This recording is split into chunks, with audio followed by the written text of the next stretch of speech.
And also the passengers and crew of the Mayflower and the Speedwell left Southampton. Things turned out all right for them. You haven't looked quite far back into history. And talking about history, that is what you feel here tonight.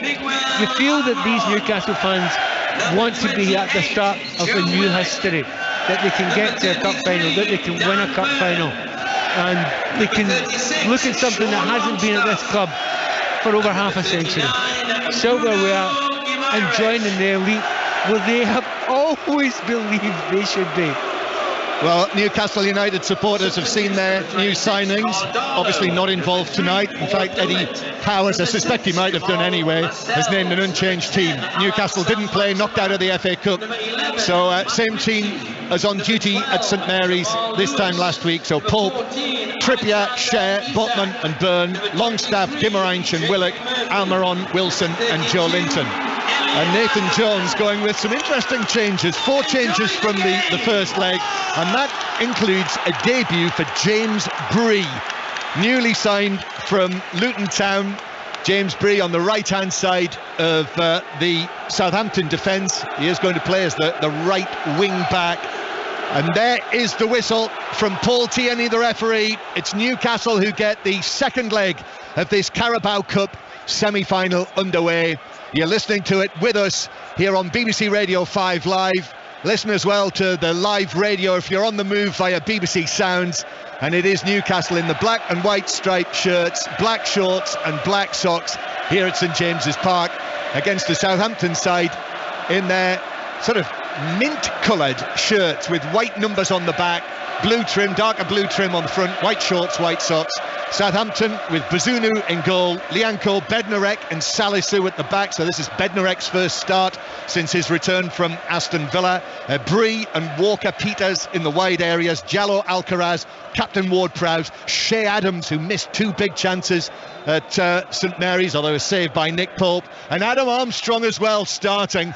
So there is a potential story right there. Adam Armstrong, former Newcastle player, Newcastle fan, thought he'd scored last week to get the equaliser for Southampton until VAR ruled it out for his handball, and he is starting here tonight, the number 9. So Newcastle 0, Southampton 0. Remember, Southampton trailing by 1-0 after the first leg, and the ball's out of play for a throw into Newcastle on the far side. And Pat Nevin sitting here with me, a League Cup semi-finalist, as you were telling us earlier, Pat, as well as Chelsea, Everton, so many other clubs, Scotland International. And this is a special night here at St James's Park to be witnessing it. Bruno Guimaraes stabbing the ball forward. It bounces to Joe Linton, who might have had a hat-trick in the first leg, as it was, scored the only goal in the 6-yard box, but it breaks down for Newcastle. Walker-Peters bringing it forward down the left-hand side. Here's Adam Armstrong for Southampton, just got a touch to that and plays it back to Salisu near the halfway line. Then it's played forward from centre field by Diallo, but Newcastle intercept that and will come forward with Callum Wilson, who was caught there, and even though Diallo wags his finger in the air, he did catch him, because it's very close to us, just on this side of the field, and it's a free kick to Newcastle. One of the things I don't think we've really taken into consideration is the possibility of Newcastle being overexcited, not just by obviously a cup final win, but the excitement that's all around here. You know, they have to play their own game. I'm sure Eddie Howe's said that to them. Look, a good pace, but don't get carried away with the atmosphere and the moment. Newcastle would love an early goal, of course. Southampton, as we've discussed, probably would like to keep it as tight for as long as they can. And Newcastle bringing it forward, and it's slipped forward into the penalty area on the right-hand side, a lot from Longstaff, and then the ball into the middle. Callum Wilson just got there first. Defender came across, Lianco, and he steered it wide by maybe a couple of yards. You know, it's a real comfort the way Newcastle are playing at the moment, understandably, because they're doing so well in the league and they're on such a good run. But when they're on the ball, there's a real belief, and certainly Captain Trippier, when he comes forward with the ball at his feet, he does look very comfortable. Found a chance that Callum Wilson thrives on those in the 6-yard box, just couldn't direct it on target. He's not scored in his last 9 Newcastle United appearances. Callum Wilson, the number 9, and Shea Adams starting here. Mara is on the bench, who started the first leg. Shea Adams has not scored in his last 9 appearances for Southampton. There's a bit of talk doing the rounds that Everton might have been interested in bringing him to Goodison Park. But here he is, starting for Southampton in the second leg of this semi-final, and just chasing across to the far side. Newcastle bring it forward with Dan Burn, who scored in the quarter-final here and very much enjoyed it, as you may have seen the pictures and the way that he celebrated what was his first goal for Newcastle. Breaks down for them though. Now here's Joe Linton on the left-hand side, but got too much on that, and Southampton can clear, but only back to Bruno Guimaraes, who kicks the ball out towards the left-hand side. Ward-Prowse comes across. Lovely change of feet from Bruno Guimaraes. That was super skills to Longstaff. Now Trippier is involved on the right-hand side. Back to Longstaff. Shoots and scores! The early goal for Newcastle. That is just what the Geordies wanted. 1-0, 4 minutes on the clock. It's a 2-goal lead now in the semi-final, and good luck Southampton coming back from this. 1-0 on the night, 2-0 on aggregate. Dream scenario in every way you can imagine. 2 goals up, as you say. It's down that end, and of course it's a local boy who scores the goal and gets him and within already touching distance at cup final. I was just saying a few seconds ago, John, how comfortable they look coming down that right hand side. When Trippier's on the ball, he just looks as if he sees everything in front of him. That was a brilliantly worked goal, but in the end we were right behind it. We didn't even need to see it hitting the net. That was always going in.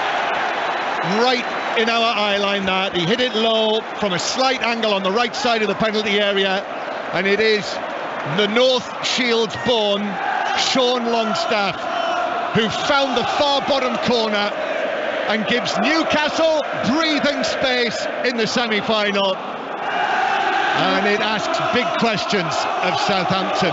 Nathan Jones' team defence is already pierced, it's already been beaten, and Newcastle now in great shape in the semi-final. Do you know, there wasn't much of it to feel, but there was a tiny wee bit of tension. You could just about feel it. That's gone. It's absolutely gone now. And for any Newcastle players, it's completely gone. They have got breathing space now. They can enjoy it. They can try and control the game. And also, Pat, I think we should very much pay tribute to Bruno Guimaraes, who was really the heartbeat of the move that led to that goal. That change of feet on the far side, went past 2 players, knocked it from left foot to right foot, went past them as he moved across field.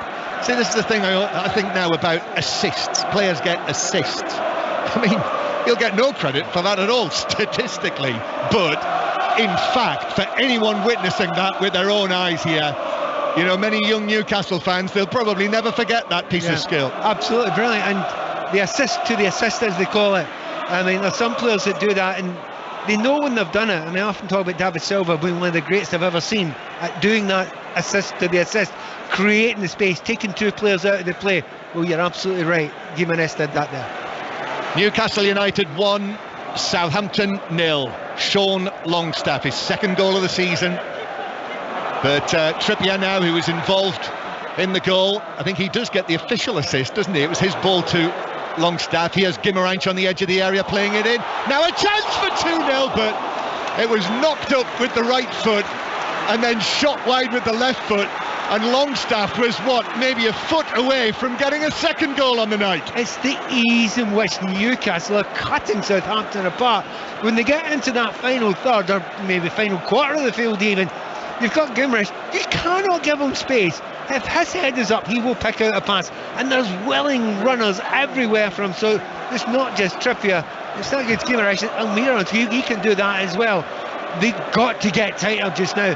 This competition could be out of reach in minutes if Southampton don't close it down better. Sean Longstaff there. Great piece of skill from him as it was played through to him by Bruno Guimaraes.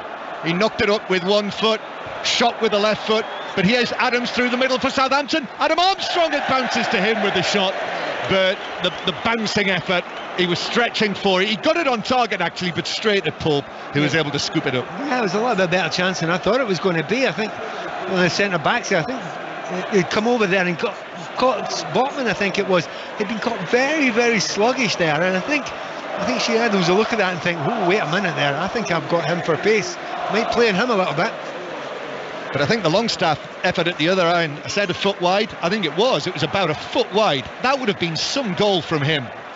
Sean Longstaff, he's turned into Neymar for the night, Pat. There's a foul on Longstaff halfway inside the Newcastle half, and free kick to the home side. In the Scottish Cup tonight, 2 ties tonight in the 4th round. It's Cove Rangers 0, Ayr United 1. I think Ayr won 5-0 there in the league at the weekend, so already 1-0 up.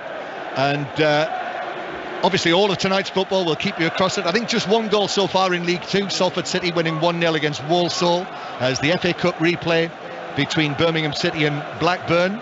In fact, shall we go there now? Here's Chris Coles. And there's not much to tell you, in all honesty, John. It's Birmingham 0, Blackburn 0. Bit of a slow burner, this one. Blackburn asking the more searching questions with a few half chances. Birmingham yet to really threaten. 0-0. Newcastle with it on the left-hand side. Here's the cross, but it's blocked away behind Willock, swinging it over, but deflected behind in a corner for Newcastle from the left-hand side in front of the Gallowgate. I think we can safely say this one's not a slow burner, is it? It's anything but that just now. You know, and each time, it's one of those games where when Newcastle get the ball and they're in the final third, you can't breathe. You think they're actually capable of creating a chance. They have started that well. 1-0 to Newcastle. We're going to go to the night's championship game in a moment. Nathan Jones' former club, Luton Town, are at home to Cardiff City, but Newcastle with this corner. Kieran Trippier to take this. Takes it short. Almiron back to Trippier, who gets right underneath that. Tried to whip it across, but got underneath it. And absolutely flew it high over everyone inside the penalty area and into probably the 10th row. So 1-0 Newcastle, Sean Longstaff's goal. So to Kenilworth Road and Aaron Paul. Luton 0, Cardiff 0. All eyes on the new Cardiff management of Sabri Lamucci and the former Bluebirds defender Sol Bamber. In truth, it is Cardiff who have had the better of the ball, better of the chances as well. The main one falling to Callum Robinson, 30 yards out. He fired a speculative effort towards Ethan Horvath. It cracked the crossbar and bounced into the Kenilworth Road end to our right. Luton a little bit under it. It remains 0-0. And Luton obviously without James Bree tonight, who's been pitched straight into the action here.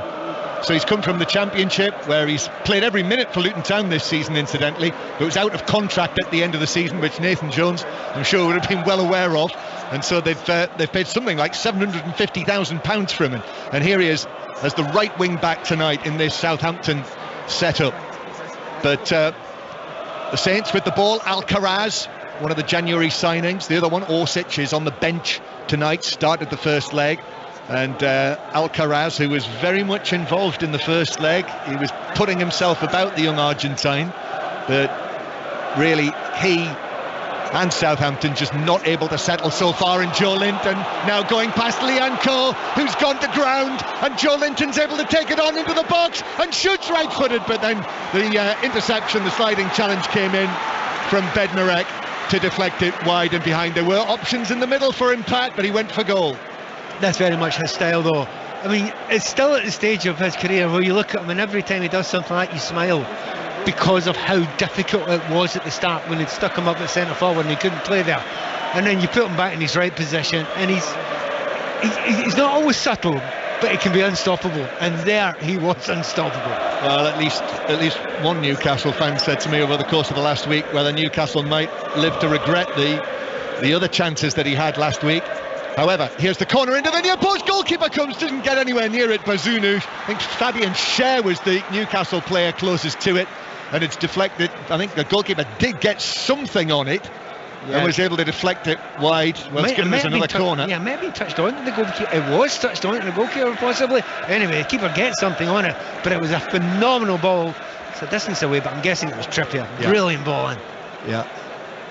I've got a feeling it might have. Anyway, here's the next corner, which is again into the near post. Bazunu comes, gets a good punch on it, the young Republic of Ireland international, and it comes out to the edge of the box where Almiron went for goal, but similarly to Kieran Trippier a few moments ago, got underneath it on the volley this time, and that was about a third of the way up the Gallowgate end. So it's a goal kick to Southampton. 1-0 Newcastle lead. Shows you the confidence they've got just now. They'll have got anything. I mean, that was a high degree of difficulty, we can say that, but you know that Almiron's got the skills to do it and pull that off now and again. Interesting, Southampton have tried to play these goal kicks out from the back 2 or 3 times. They've not managed to keep any more than 2 or 3 passes before they lose it again, and as I say that, they did lose it again. Yeah, they have. Newcastle have got it back. So remember, just to let you know, if you didn't know, there is no away goals rule in the semi-finals of the Carabao Cup anymore. So Southampton have got to win this match tonight. If they win it by 1 goal, that would mean a penalty shootout after extra time. But really, I think, realistically, from the position that they're in, they're looking to win it by 2 goals. And Newcastle have not lost by more than 1 goal here at St James's Park since 2021. Really, before the Rise and Rise started, when Manchester City came here and won 4-0 in the December of 2021. But since then, in fact, this time last year, the rise had just started. Newcastle was still in the relegation zone. They'd just beaten Leeds. John Joe Shelby scored at Elland Road, who's now left the club this week, John Joe Shelby. But that was the Rise and Rise. But what a rise now, from relegation zone on this day last year to now very much on the brink of a Wembley final, their first major cup final of this century since 1999. And obviously tomorrow night you'll hear Manchester United expected to coast through against Nottingham Forest with that 3-0 lead from the first leg. But this is lovely from Newcastle. Longstaff then couldn't find the pass through to Wilson, and Bednarek stepped across, and then there's a foul on Ward-Prowse by Dan Burn. He just shoved him over, and it's a free kick to Southampton, 5 or 6 yards inside the Newcastle half. But that's very Callum Wilson, isn't it? He's right on the shoulder. He makes the right run. Had that ball beating the centre back there, he was running into a huge amount of space behind that back line. And that's the problem Southampton have got just now. They've got that back 3 just now, but they can't sit back. They need to push on. They need those 2 goals. And if they do that, they're going to leave a lot of space behind, and there's a lot of pace in that Newcastle attack. So I think the early storm has calmed now. We've got 15 minutes on the clock here. 5 Live from the BBC. Ball out of play for a throw on the halfway line. But the storm brought that Newcastle goal. And here's Nathan Jones just coming forward, just down in front of us, our low position here, just behind the tunnel in the Milburn stand. And Newcastle in possession inside their own half. Newcastle involved in a semi-final in a cup for the first time for 18 years. Looking to reach their first final since 1999 as the ball is played forward down the right-hand side for Almiron to chase, but Bazunu's able to come out and gather the ball into his chest. Can you explain to me why they're saying to Kieran Trippier, you have the ball, you have lots and lots of space, you go and do exactly what you like with it. No one comes towards him. He's able, maybe it's a set-up and they've got 3 at the back and a wing back. But if you've got a wing back there and it's Walker Peters, he's just dropping off. Kieran Trippier just takes it 40 yards. Well, in the first leg, they did play with a sort of 4-2-3-1. And Newcastle with it on the right-hand side. Here is Almiron. Almiron playing it into the edge of the box to Wilson, but Bednarek was tight on him. Bounces back to Walker Peters in the left-back area. Right foot and forward from him, but that's out of play. And it's a throw into Newcastle halfway inside the Southampton half. But you're right, Pat, because of the system today, there isn't naturally someone playing in front of Trippier. I think there's an over-concern about Almiron. So they've got one in front, one behind. He's had very little impact in the game so far, other than the fact that he's dragged 2 players away, which has created this massive space for Kieran Trippier just to walk into. He's made the goal, and he's also helped create a couple of good chances as well. Pat Nevin with us here at St James's Park on this dry night. It's quite cool, quite chilly. It's not as cold as Southampton last week, which was freezing. Throw in for Newcastle on the far side. Burn takes it to Joe Linton. Joe Linton being challenged by Ward-Prowse, and it is Joe Linton who comes out with the ball. Guimarães could be caught in possession here. Southampton have it, playing it forward, but the stretch from Armstrong. Adam Armstrong can't reach it. Then Trippier again, no one near him. He's able to pick out the pass to centre field, although Diallo steps in there in between 2 Newcastle players. And now Walker Peters is away down the left-hand side. Adam Armstrong on the left wing, to his left. Adam Armstrong back to Walker Peters. Left-footed ball across to the back post, but Dan Burn comes over and heads it away across and out of the penalty area to Almiron. And this Newcastle defence on this brilliant run as Bruno Guimarães is shoved over by Diallo, and it's a free kick to Newcastle halfway inside their own half. Remember, it's 10 clean sheets in their last 11 matches, in all competitions. The 2 goals when the much changed team lost in the FA Cup at Hillsborough. So that is 2 goals conceded in 11 matches. And Nick Pope, the Newcastle goalkeeper who didn't play at Hillsborough, has kept 10 in a row. That's extraordinary, and it just shows you, man, and they've not really been put under any pressure. Just a moment ago, Guimaraes did that little flick over the top of the player's head and got it on the other side. And after all these years involved in the game, I discovered that that's called a sombrero. Is that right? Trick.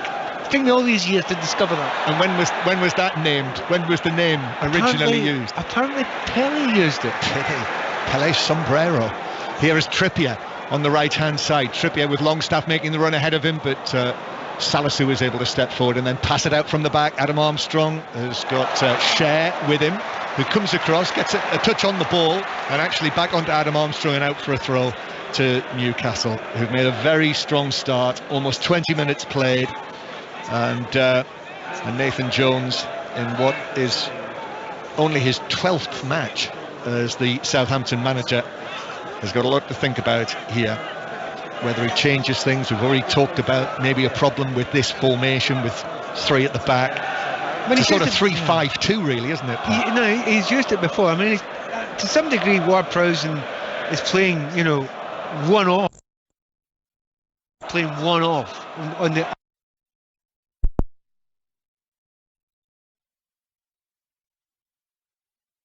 ball into the box. Almiron pulls it across. It's 2-0. Sean Longstaff arrives onto it. 2 on the night. 3-0 on aggregate. And Newcastle have got their black and white eyes on. And the Carabao Cup final. Surely there's no coming back for Southampton from this. Newcastle 2, Southampton 0. A punch of the air down there from Jason Tyndall. And St James's Park, you can feel it. The confidence now, the optimism that the job will be done tonight and they will be going to the final. There's almost a disbelief with some of the Newcastle fans, because looking at it just now and thinking, well, no, we do this the hard way. We never do this the easy way. It's as if they're doing it the easy way now. By the way, that is a beautiful goal. Brilliant understanding and work with Joe Linton on the left hand side with Will up there. He holds the ball well, but they don't panic. There's a reverse pass. Again, there's a cutback, and they believe in and understanding each other. Look, the players did well there, but you've got to say the manager has done some job getting these players working together and understanding each other. And at that moment, the heavens open on St James's Park, but nothing is going to dampen this atmosphere inside this ground in this city, with Newcastle 2-0 up now. 2 goals, well, in the first quarter of this second leg tonight, and they've taken it away from Southampton. And the man who scored them, the Geordie, Sean Longstaff, 2 goals from him, and Newcastle are looking at their first final since 1999. I'm kind of guessing Sean Longstaff has never scored a hat-trick at the top level, but he's on one now. That would be my thought, Pat. I have to confess that was one thing that didn't cross my mind in the build-up to this game, that we might witness that. But Newcastle now, well, you can feel it. I think there was a little bit of edginess in amongst all of the euphoria. But this is what many expected to happen tonight. But as Ward-Prowse plays it forward, it bounces away from Shea Adams, and Bruno Guimaraes is able to play it away. But there's a big leap between expecting it to happen and it actually happening. And it's because it's that muscle memory for the Newcastle fans that they've made a mess of it before. Alcaraz wins it back though for Southampton. And then Walker-Peters takes it forward. Alcaraz gets his pass all wrong, actually hit it with the outside of his boot, so it's behind Bree, the debutant on the far side. Comes back to Leanne Cole, and Southampton have got it back inside their own half. But a lovely flowing move it was for the second goal, with Joe Linton and Willock involved, and Almiron coming all the way across to the left side of the penalty area. And as you mentioned, Pat, having the awareness to sort of cut it back across the box as Longstaff arrived into the penalty area. What was he, 10 yards out, something like that, and buried it You know, you'd mentioned just a few minutes before about Joe Linton had a shot and you thought actually the cross was probably the right thing there. You were spot on, but he did the wrong thing. But this time they did the right thing. They didn't get it wrong twice, those players. You cut it back, and if you know that it's going to be cut back there, you'll take a chance and you'll make it into that sort of area. By the way, the other thing to mention, the work rate of the Newcastle players has been magnificent so far, closing down, not giving Southampton a chance to get any sort of foothold in the game really. And so you've probably worked it out for yourself, but now here at St James's Park, in this sort of atmosphere, this Southampton team, bottom of the league, have got to score 3 goals without reply just to take it to penalties. You mentioned also the kind of the brilliant piece of play by Guimaraes earlier on for the first goal. He's dominating that midfield. He's absolutely dominated. It's one of those ones where when people try and tackle him, he just looks at them dismissively. He has Longstaff, he's on for the hat-trick, but he stabs it through for the run of Wilson, but that will just be picked up by Bazunu, the goalkeeper. But he tried to do the right thing. You know, he knows his striker's going to try and make a run behind. If you keep on doing that and keep on dropping balls into that area behind the centre-backs, it will work, especially if you've somebody like Wilson who will chase it every single time. So 2-0 to Newcastle United.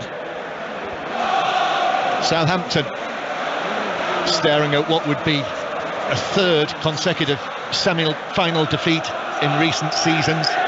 Actually, this is actually the 4th semi-final they've been in 7 seasons. But it's stretching reality to think that they might be able to turn this around and get through against Newcastle United now, as Bree is twisting and turning down in his own right back position and actually does best case scenario there. It came off Willock and went out of play for a throw in to Southampton. Yeah. From Southampton's perspective, you're thinking, can you get a free kick in the edge area? Can you get out there, maybe get Ward-Prowse on, do something special, maybe change the atmosphere a little bit? They're not getting that far up the field, are they? They've hardly been in the final third of Newcastle's half at any point, since the start of this game. They have been closed down so well. Southampton with the ball on the edge of their own penalty area. Teal apparently is the official colouring for these Southampton shirts, which is a very paint shop, isn't it? Here's Walker-Peters into Alcaraz. Alcaraz challenged by Guimaraes. They had a right ding-dong in the first leg, those two, the Brazilian and the Argentine. And now Wilson comes back into his own half. Walker-Peters went to ground, then slide in, and Almiron was all over him. I mean, listen, honestly, to witness it here, just to give you an idea, because Newcastle have got the 2 goals.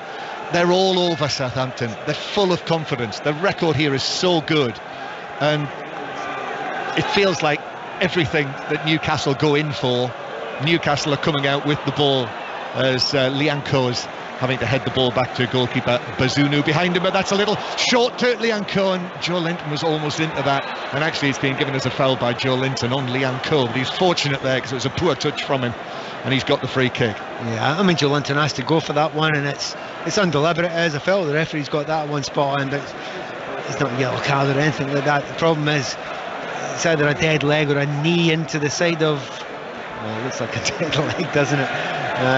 Those aren't fun, those ones, in a cold rainy night in Newcastle. Yeah. So Newcastle 2, Southampton 0, and we're on course for a Newcastle United, Manchester United Carabao Cup final at the end of next month, which is it's a great prospect. And it absolutely is. I mean, the noise at the stadium, if that did happen, would be incredible. But can't get too far ahead of ourselves. But what's intriguing now is, because of that injury, Nathan Jones has been able to get his entire team, apart from the goalkeeper, to come over to him to maybe adapt something. Now, whether it's 1 or 2 players just adapting the positions a little bit, or maybe he might think about adapting the system a little bit, but he's got to do something. But this is a real help right now for Southampton. They've got a minute or two to get everyone over there and for the manager to get his ideas across, because something has got to change. Yeah, all of the outfield players came across there, so just keep an eye on that, Pat, to see what they do, and the players as they move away now. Joel Linton's received his treatment and he's leaving the field on the far side. He's going to be okay to continue. Was there another result come on there? There was. Hibernian are winning 1-0 at Ross County in the Premiership. with Todi Eli Yuan, the goal scorer for Hibs. 7 without reply for Hibs last couple of games. And Ross County struggling down at the wrong end of the table. That's the one game that's being played in the Premiership tonight. The rest of them tomorrow night, including Hearts Rangers. I know it was tomorrow night, as it's given away by Newcastle. And Shea Adams tries a shot and scores. Great finish from Shea Adams to break his goal scoring drought from the angle. That was probably 25 yards, and it was true and low across Nick Pope, and shock of shocks, Pope lets a goal in. Newcastle concede a goal. 2-1 on the night, 3-1 on aggregate. Well, I'm still not convinced that Southampton have got a touch in the Newcastle area yet.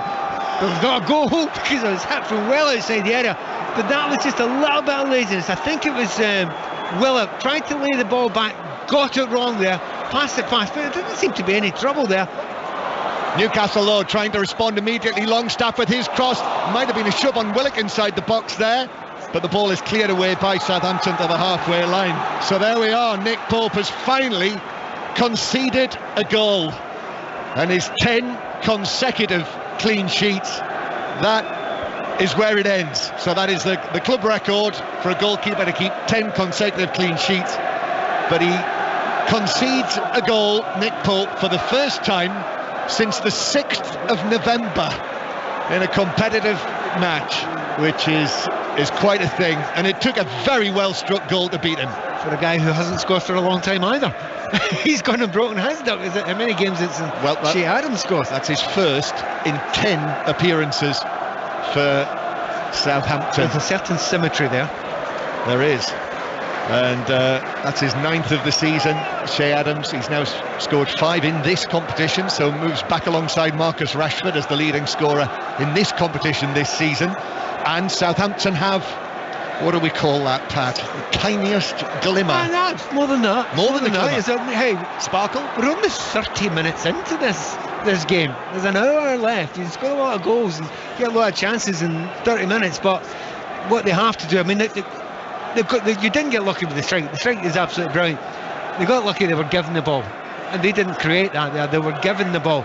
But you make the best of what chances you've got. They knew they would have to do that before the game started. They have done that, but they'll have to do that time and again between now and the end of the game. But do not lose another goal between now and half time, Southampton, if you want to stand any chance of getting back into this.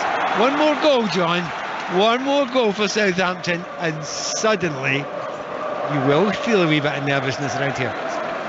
So Newcastle 2, Southampton 1 on the night, 3-1 on aggregate. Nick Pope conceding for the first time since November the 6th, when he let in a goal at Southampton, strangely, when Romain Perrault scored in Newcastle's 4-1 win there in the Premier League. And Newcastle themselves conceding here at St James's Park for the first time since the 8th of October. As Southampton have the ball on the edge of their own box, it's cleared away by Bednarek. In League 2, Carlisle going well, have taken the lead against Barrow. Carlisle 1, Barrow 0, and also Crewe 1, Stockport 0. The latest in League 2. Here's Trippier down the right-hand side for Newcastle. Right-footed cross. Wilson's gone down. Lianco with a challenge on him. Referee Tierney is unmoved. Almiron on the edge of the box gives it to the right-hand side. Trippier with a cross. That's headed away by Lianco, who is back on his feet. Well, with a naked eye, and I know Callum Wilson probably wanted us to think this, it did look as though he was grappled by Lianco in the penalty area. Yeah, certainly his reaction to the referee seemed to suggest that, but they've got on with it. And you know, the reaction from Newcastle actually has been very good, very, very quick, back into the stride again. Maybe that little injury, you know, the little change of pace in the game, that changed the way Southampton felt, and I'm sure Nathan Jones was delighted at that, and they had the right reaction. But Newcastle, again, they've went for it again, and they've created a couple of half chances. 2-1 Newcastle lead. BBC Radio 5 Live, BBC Sounds. There's half-time at Kenilworth Road. We're going to go there in a moment, but Southampton now need 2 goals without reply. Ball forward from Adams to Adam Armstrong inside the penalty area. Back to Walker-Peters on the left flank, chips it into the penalty area. Adams tried to give it back to Armstrong, but the flick didn't work out, but he actually kept possession, carried the ball back out wide. Now Salisu with a cross to the far side of the penalty area. Bree is challenging for it, but I think he slipped in there as well, and then Byrne plays the ball into him and it bounces behind for a goal kick, and Walker-Peters has gone down. So he will need a little bit of treatment, so that means that we have a chance to go and get the half-time news from Kenilworth Road in the Championship. Aaron Paul. Yeah, Luton 0, Cardiff 0. The visitors come into this one without a win in 9 league games. They've been arguably the better of the two sides. Callum Robinson has rattled the crossbar for Cardiff. Oladia Ajibaye has had the best chance for Luton. His header was kept at bay by Ryan Alsop in the visitors' goal. 0-0 at the break. Bit toothless either side, John. So we've got a stoppage here now, and Paul Tierney, you know, we described this as at the end to our left in front of the Leazes end, but at the Gallagate end in the penalty area there, the Southampton penalty area, you know, there was that challenge by Leanne Cole on Callum Wilson. There is VAR tonight, Pat. And I've seen a couple of replays of it, and I'm surprised there's not a bigger deal over this. Certainly the defender's arm was over his neck slightly as he was running in, so I suspected they would have been a little bit closer. There might have been an inspection of it, but we're not hearing anything yet. No, and Darren England is the video assistant referee tonight. It looks as though play will resume when Walker-Peters leaves the field, which he hasn't quite done yet. So let's get the half-time news as well from the Birmingham City Blackburn FA Cup replay. Chris Coles. It's 0-0 at the break. Blackburn the better. Bradley Dack and Harry Pickering both forcing good saves. Birmingham improved as the half progressed. Reda Kadra shooting their best chance wide from the edge of the box. Extra time and penalties. If it stays level, I'd suggest we might be heading there, barring an improvement in the second half. It's goalless at the break. Thank you, Chris. They're going to have to make a change, Southampton, and I think that's Edozie who's getting ready. It is the former Manchester City youngster who turned 20 last weekend. Came on as a substitute in the first leg. That's quite a loss for Southampton. Walker-Peters, and clearly as well in the grand scheme of things, they will desperately hoping that's not too serious, because he's one of their most important figures, Walker-Peters, with his versatility and the way that he plays. So change the system though. Change the system. It will change the system, and Edozie will play as a wide midfielder who'll try and get back now and again, but his job now is to do what Walker-Peters wasn't doing, which is to pin Trippier back and ask Trippier the questions and make him play as a fullback as opposed to an extra winger. This could work in their favour. Newcastle coming forward, ball played to Wilson inside the penalty area, only half cleared. Willicks after this, the ball bounces away, final touch is off Bree, and it's behind for a Newcastle corner. They've caused problems. Southampton have been susceptible from set pieces this season, and Kieran Trippier's delivery into the near post, he's away over there now, just trotting over in front of the Gallagate end to our right, receiving great applause from most of the fans around that corner of St James's Park. When they have the great height in their frame, I mean, if you take a corner from that angle and you see Byrne at the front post, you feel as if you should be able to hit him. Floodlights shining brightly down, the rain's gone away. Trippier with the corner into that near post, took a double deflection off two of the defenders in there, and it looped high across the 6-yard box for Bazunu to catch, who was buffeted then by Bruno Guimaraes. Salisu plays it forward for Adams. Adams down the left-hand side, Adam Armstrong in the middle, he cuts onto his right foot. Shea Adams, he's still going, he gets away from Joe Linton, but the touch there was heavy, and then he ran into Bruno Guimaraes, and Newcastle have got it back. 5 or 6 minutes of the first 45 to play. We'll have more on transfer deadline day at half-time with Ian Dennis with his senior football reporter's hat on.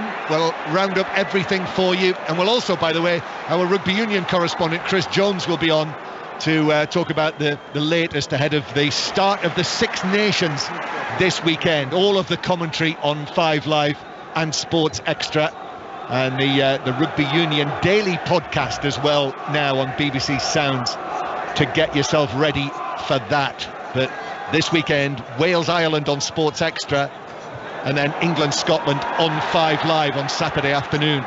Here tonight in this Carabao Cup semi-final second leg, it's Newcastle United 2, Southampton 1, so 3-1 on aggregate. And Newcastle with Almiron on the halfway line. Almiron playing it back to Kieran Trippier. And then Longstaff, just about the first thing that's gone wrong for him tonight, miscontrolled it, and it's out of play for a Southampton throw. The half-time scores in League Two: Carlisle 1, Barrow 0, Crewe 1, Stockport 0, and Salford 0, Walsall 1. I think I said Salford were winning 1-0 earlier, so apologies for that. It is Salford 0, Walsall 1.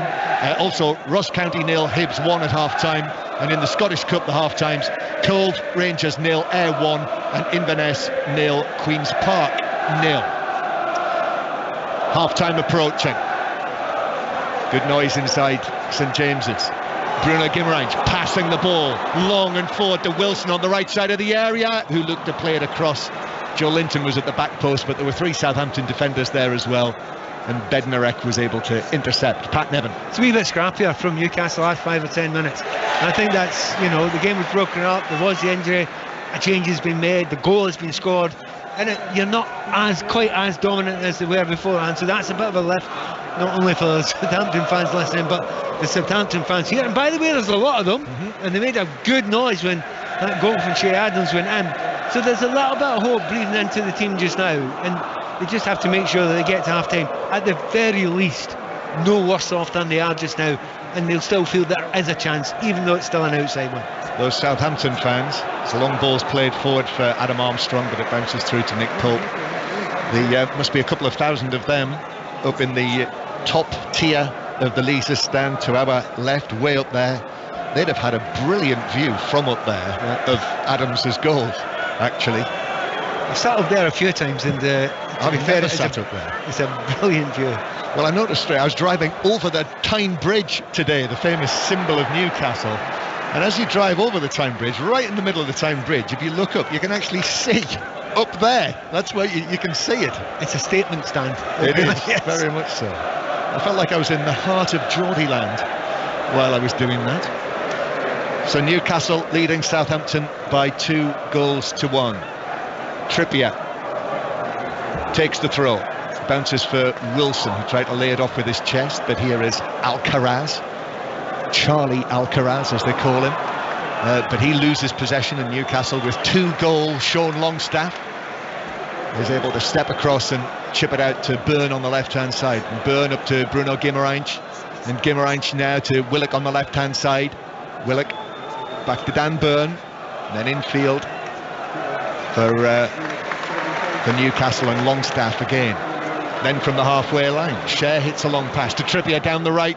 Challenge comes in from Salisu, and he was able to get enough on it, but he's given it away. Almiron's onto this left-footed ball, took a deflection actually, which took the pace off it, and as a result it bounced across the penalty area, and James Bree was able to clear for Southampton. Ball hanging near the centre circle. Newcastle get there first, played forward to Willock, bounces back to Almiron, and then Shea, who was racing forward from the back, slipped over as he was trying to deliver it across the box, and as a result scooped it high over the top of the bar into the Gallagate end. You've got to tell these centre backs that wing play isn't as easy as it looks, mate. He gets the ball wide, right? Honestly, he's come a long way, we'll give him that. He's come all the way from the back, and he just ran out of legs completely there, and just, to be honest, they got themselves into a brilliant position, and the one touch play to get there was superb. So 3 minutes of the first 45 to play, plus added time, and we have had a couple of stoppages. Already a lot of movement in the stand, in the Gallagate end to our right, as it stretches away up into the darkness at the back of the top tier. People heading down the steps and out to buy whatever. Twice that's happened now. What's up? They're trying to play out for the back, aren't they? Yes, and Newcastle have actually stepped into the penalty area. Do we still use the word encroachment? Encroached. You did? Yes, one of the rarely settings used. that one would use that. I was listening to Chris Sutton last night, who mentioned the word brandished. And I was thinking, the only time you hear the word brandished is either with a yellow card or a sawn-off shotgun. Do you often hear that where you live? Well, country's gone to pot, Pat. Newcastle leading Southampton by 2-1 as Edozie plays it infield and it bounces away, but there's been a foul on Shea Adams. It's just gone a little scrappy, really, after the three times taken goal kick for Southampton. Yeah, I think it has gone that bit scrappier. And that will kind of suit Southampton to some degree, purely because, you know, they didn't have a foothold in the game. They were being utterly controlled. Well, now it's a little bit more open. You know, they feel as if they're actually part of the game now, even though it's maybe a less sort of fluent sort of style from both sides. Yes, not quite as comfortable as it was at 2-0, but still Newcastle obviously in command. And that might have been a foul by Willock on Liang Cole.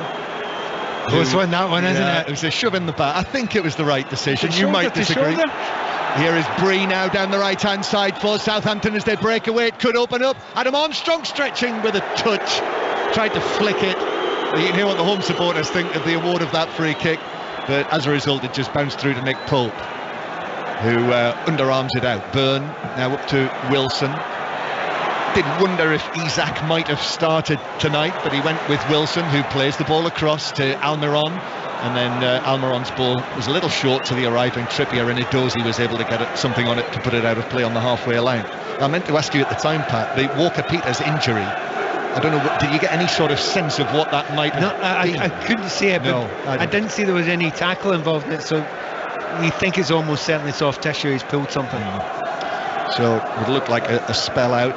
There are more signings on the way, as Ian Dennis mentioned a little earlier, actually. Southampton, whether they've finalised this, I mean, they'll be doing this on the night that you're playing the second leg of a semi-final, but they're looking to spend a club record amount on Kamaldeen Sulemana, who is Ghanaian international winger, something like approaching £25 million deal for him, and also a goal scorer, which any Southampton fan will tell you that they need, young man, a more experienced man, Paul Onuachu, who plays for Genk and is the top scorer in Belgium this season. So two potential arrivals before the transfer window closes tonight. Well, not to forget, there's Orsic who's come in as well. Yes, that's right. And he's a player I've seen a good bit of, and he is a very, very, very talented player. Whether he's going to be able to do it in the Premier League, we don't know yet. But he's one player I think Southampton fans will enjoy watching. On the bench tonight, 3 minutes of added time at the end of this first half, which has been entertaining. And the place was absolutely rattling when Newcastle got the second goal. Sean Longstaff scoring them first in the 5th and the 21st minutes to put Newcastle 2-0 up, 3-0 in the tie. But that goal from Shea Adams, as Pat says, they've got more than a glimmer, Southampton now, but everything is going to have to go their way, and certainly they can't afford for Newcastle to get another one. Throw in on the halfway line for Southampton. Alcaraz plays this back to Salisu. Now Diallo, there's no Gineppo, by the way, tonight because of the concussion that he suffered last week in the first leg when he was landed on by Nick Pope. Newcastle playing it away from the back. Longstaff goes for the pass over the top. That's cut out, intercepted by Bednarek, and then a high foot from Salisu on Almiron, who's feeling the left side of his chest from where he had contact made on him, so it's a free kick to Newcastle on the right. It's one of those ones, as a player you'd think, well, I'm going to have to kick the ball away, and it might be an overhead kick, and 99 times out of 100 you get away with that, it's fine. But because Almiron put his head there, the referee said it's dangerous play, and it's as a player you think, well, wait a minute, I do that time and time again and it's never called. However, it's now a free kick, it's in a dangerous position, and no doubt Trippier will be putting it into the danger area. Kieran Trippier just next to referee Tierney in his orange shirt. The referee is chatting away with Kieran Trippier. Joe Linton is there as well. Quite an involved conversation between the three of them. I'd really love to enlighten you on what it was, but I can't. I have no idea what they're talking about. Something that Joe Linton's annoyed about anyway. Okay. So anyway, one-man wall, Adam Armstrong. They know that Trippier's going to whip this in. Such a weapon it is for Newcastle, Kieran Trippier's delivery, and black and white shirts lined up along the edge of the Southampton penalty area, and Trippier takes 3, 4, 5 steps back from the line of the ball, then comes up and strikes it in over everyone actually, and Bruno Guimaraes is first there for Newcastle near the corner flag on the far side, white flag fluttering. Bruno Guimaraes back to Almiron, whose ball in is cleared away. by Alcaraz, and there is the half-time whistle, and Eddie Howe and Jason Tyndall walk away, chatting to one another, and disappear under the roof of the dugout down in front of us. And Newcastle 45 minutes away from the final, leading 2-1 on the night, 3-1 on aggregate. But that Shea Adams goal back for Southampton means they are still just in it. Yeah, I mean, when they were 3-0 up, you said, well, wait a minute, this is gone, this is just about gone, and everyone believed that. People don't absolutely believe that at this point in time. And it is still an if Southampton could get another goal in the first 20 minutes of this second half, what an incredible tie this could still build up to be. And he's got players on the bench that he can bring on, and certainly, just as I was speaking there, the referee's shown a red card, and he's walking off and he's shown a red card. I do believe I don't think it's to one of the substitutes in Newcastle. I think it might be to one of the staff. But he immediately brandished his red card. So you think someone said something from the Southampton staff? I mean, he just seemed to be walking calmly, and the red card came out. We'll try and find out what that was at half-time. Okay, we will try and establish what happened there. There are quite a few people talking to one another down on the side of the pitch, so hopefully word will get out and we'll find out exactly what happened there. So it looks as though a red card has been shown to someone as everyone disappeared down the tunnel. But Newcastle 2, Southampton 1 at half-time here at St James's Park. Newcastle 3-1 on aggregate, and Southampton, remember, have got to win this tonight. A one-goal win would take it to a penalty shootout after extra time, so still lots for Nathan Jones' side to do. Kelly. Kevin, thank you very much for now. I'm not sure why that red card was shown either. Any ideas, Kevin Nolan? Not from where I was sitting. No, my Sky went right off, so I haven't seen nothing yet. So we'll wait till see. Yeah, we're gonna have to wait. I think what the guys are saying, that it's been given to somebody on one of the benches is probably our best guess at the moment, but we'll keep you up to date with what happens in that one. But look, as Pat and John were saying there, yes, Newcastle have been in control, but the door is just slightly open now for Southampton. Yeah, I mean, they will. I mean, Nathan Jones, you could see, he didn't know what it did them. First 20 minutes, I thought Newcastle were absolutely incredible. Kelly, you've been there, and they're going down that hill at the minute, Newcastle, and you could see everything was it just seemed like Southampton couldn't get out, and then just one tiny little slip up, and they've been punished by an absolutely wonderful goal by Shea Adams. What a strike that was to get them back in it, and it just gives them, as you said, that hope. But what it did, it sort of silenced the crowd, and after all the scarf waving, I should say, and the waving of the scarves all around the ground, everything seemed to just go a bit more quiet and a bit more subdued. So that's what he'll be talking about now in his half-time team talk. They're going down the hill. It gives you that sort of bit of momentum. Having Nolan playing there. Southampton will know what it's about, and they'll be thinking, look, if we get the next goal here, this will put a lot of people heart and mouths in Newcastle, so that's what they'll be looking for. Yeah, and that goal by Shea Adams also, is it a reminder to the Newcastle players? I know John and Pat were suggesting in commentary maybe they just switched off a little bit at 3-0 up on aggregate. Yeah, I thought they were playing some lovely stuff and some lovely one-touch build-up in and around the mid-third, or defensive to mid-third, which got them out on lots of times, and got them, especially down that right side of Southampton, down the left side, where Willock and Joe Linton have had loads of good ball, but I thought they've been fantastic down the flanks, Newcastle, both sides. But yeah, I mean, just that little bit of a bit of switching off, a little bit of maybe, taking it a bit too easy, a little bit of a straight pass, and all of a sudden it just forces Adams. And look, he's still in a real place where you think he's not a major danger, but my God, what a strike it was from where he was. It sort of popped up, and it's popped up lovely for him, and he's hit across it and into the to the far post. It was a fantastic finish by him. Kevin, for now, thank you very much. Kevin Nolan's going to be back with us at full time in that game at St James's Park. Newcastle then 2-1 up at half time, 3-1 up on aggregate, but that goal from Shea Adams just allowed Southampton to get back into this tie. We'll keep you up to date with everything that happens. Pat Nevin and John Murray will bring you commentary from the second half in that one. Meanwhile, 7:45 kickoffs elsewhere. There's an FA Cup fourth round replay between Birmingham and Blackburn. Chris Coles is there. 5 minutes into the second half, Kelly. Birmingham 0, Blackburn 0. I think everyone here inside St Andrews, and there aren't too many, given how speedily this game had to be arranged, are hoping for a bit more life in the second half. Scrappy at best in the first. Blackburn looked the more threatening, playing the better football, but Birmingham had their moments, the best actually created by a Blackburn player, Daniel Ayala, rather lazily and haphazardly waving a leg at a cross. Big deflection, excellent reaction save by Ainsley Pears to keep it level, and if it stays level we're going to extra time and penalties, but there's still time for that to change. 0-0, 50 minutes played.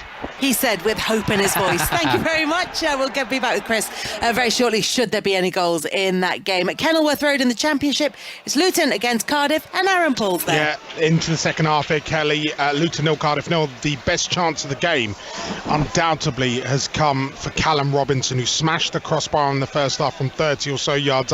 In the second half, Macaulay Woodrow's just curled a speculative shot over the bar. Cardiff, of course, under new management, the former Forest boss Sabri Lamucci now in charge, look a bit more organised and just a little bit more hungry than they have in recent weeks. It remains, however, Luton 0, Cardiff 0. Aaron, thank you very much. Regular updates there from there and St Andrews throughout the evening and throughout our second half commentary of Newcastle against Southampton. In League 2 this evening, Carlisle are beating Barrow by 2-0. It's 1-1 between Crewe and Stockport, and Salford are 1-0 up against Walsall. Just 5 or 6 minutes gone in the second half of those games as well. And in the National League, it's Aldershot 0, Boreham Wood 0, Eastleigh 0, Barnet 1, Solihull Moors 1, Notts County 1, Woking 1, Torquay 0, Yeovil 0, Wealdstone 0. In the Scottish Premiership, just one fixture there, Ross County being beaten 1-0 at home by Hibs, and a couple of games in the Scottish Cup. Cove Rangers 1-0 down at home to Ayr, and Inverness Cally Thistle drawing 0-0 against Queen's Park. All those games 7:45 kickoffs, and all of them will have regular updates of throughout our coverage this evening. Now though, it's time for the BBC News with Tim Daly. Listen on BBC Sounds. This is BBC Radio 5 Live. Dorset and Wiltshire Fire Service has launched an investigation after allegations some of its firefighters took photos of women who died in car accidents and shared them with colleagues. Its chief fire officer says he's been shocked and appalled by the reports, initially from ITV News, which alleged the photos were sent via private messages. The government says it's disappointing schools can't plan for tomorrow's teaching strike from the National Education Union because they don't know how many are actually going to work until the morning. University workers, civil servants and train and bus drivers are also walking out.